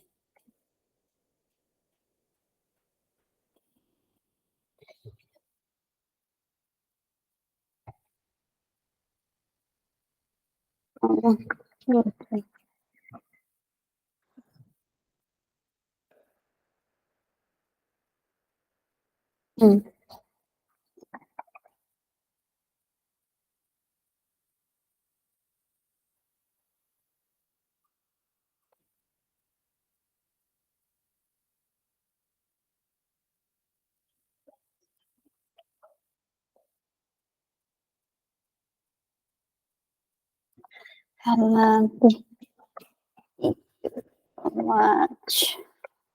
Bantu tadi.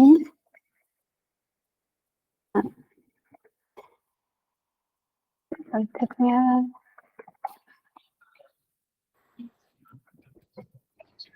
Dan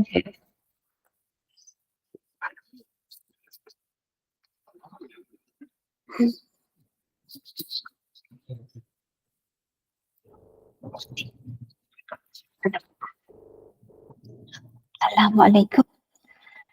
Dengar tak? Oh, Li punya air semayang dah terbatal dah sibuk duk tengok kata gema tadi, terkena zone. Alamak. Biasa Zuhur ke asar tu terus je.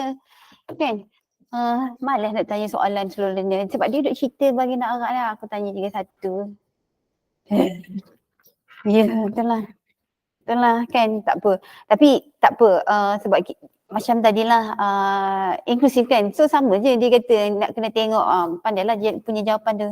Sama lah juga yang sorting di streaming tu, bagus dia jawab macam tu. Kan, sebab dia orang ni ingat nak buat streaming lah. Saja dia sebut streaming tu sebab dia tahu dalam kepala otak dia orang tu streaming. Kan, betul tak? Nak streaming dia, nak cakap streaming lah. So, short and sweet betul lah tu. Tapi kita punya tak minat orang luar yang ramai. Kita ada 400 lebih. Kita ada 400 lebih sebenarnya. Ada 400 lebih.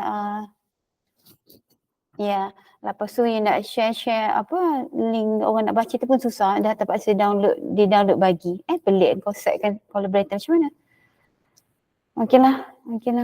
Thank you so much. Nak pergi semayang jugalah. Okay, tak lah. Akak cuti, orang tak cuti.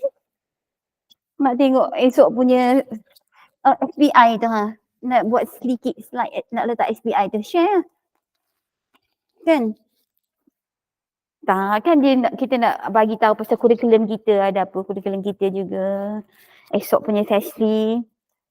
Esok punya sesi. Tu sibuk. Ada nanti Lee jemput akak cakap lah.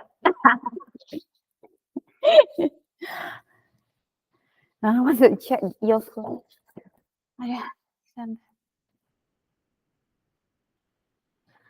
Berapa je ambil data tu? Berapa bayar sebulan?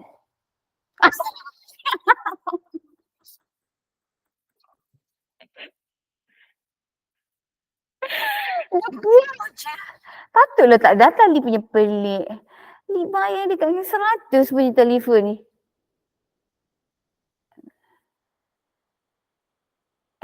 Akak ambil apa tu? 20 je. Oh, sebab masa Lee balik UK, sibuk tak ada line telefon dah. Dekat sana dah termati habis macam tu. First day sampai kat Malaysia, lain-lain jumpa Salcom dulu kedai yang mula-mula. Ambil Salcom jadinya. So, I pay dekat 90. Punyalah mahal. Tak, Lee punya tu dekat 90, 80 lebih. Macam mana? Okeylah, semayang. Aku salah. Orang kaya. Amin.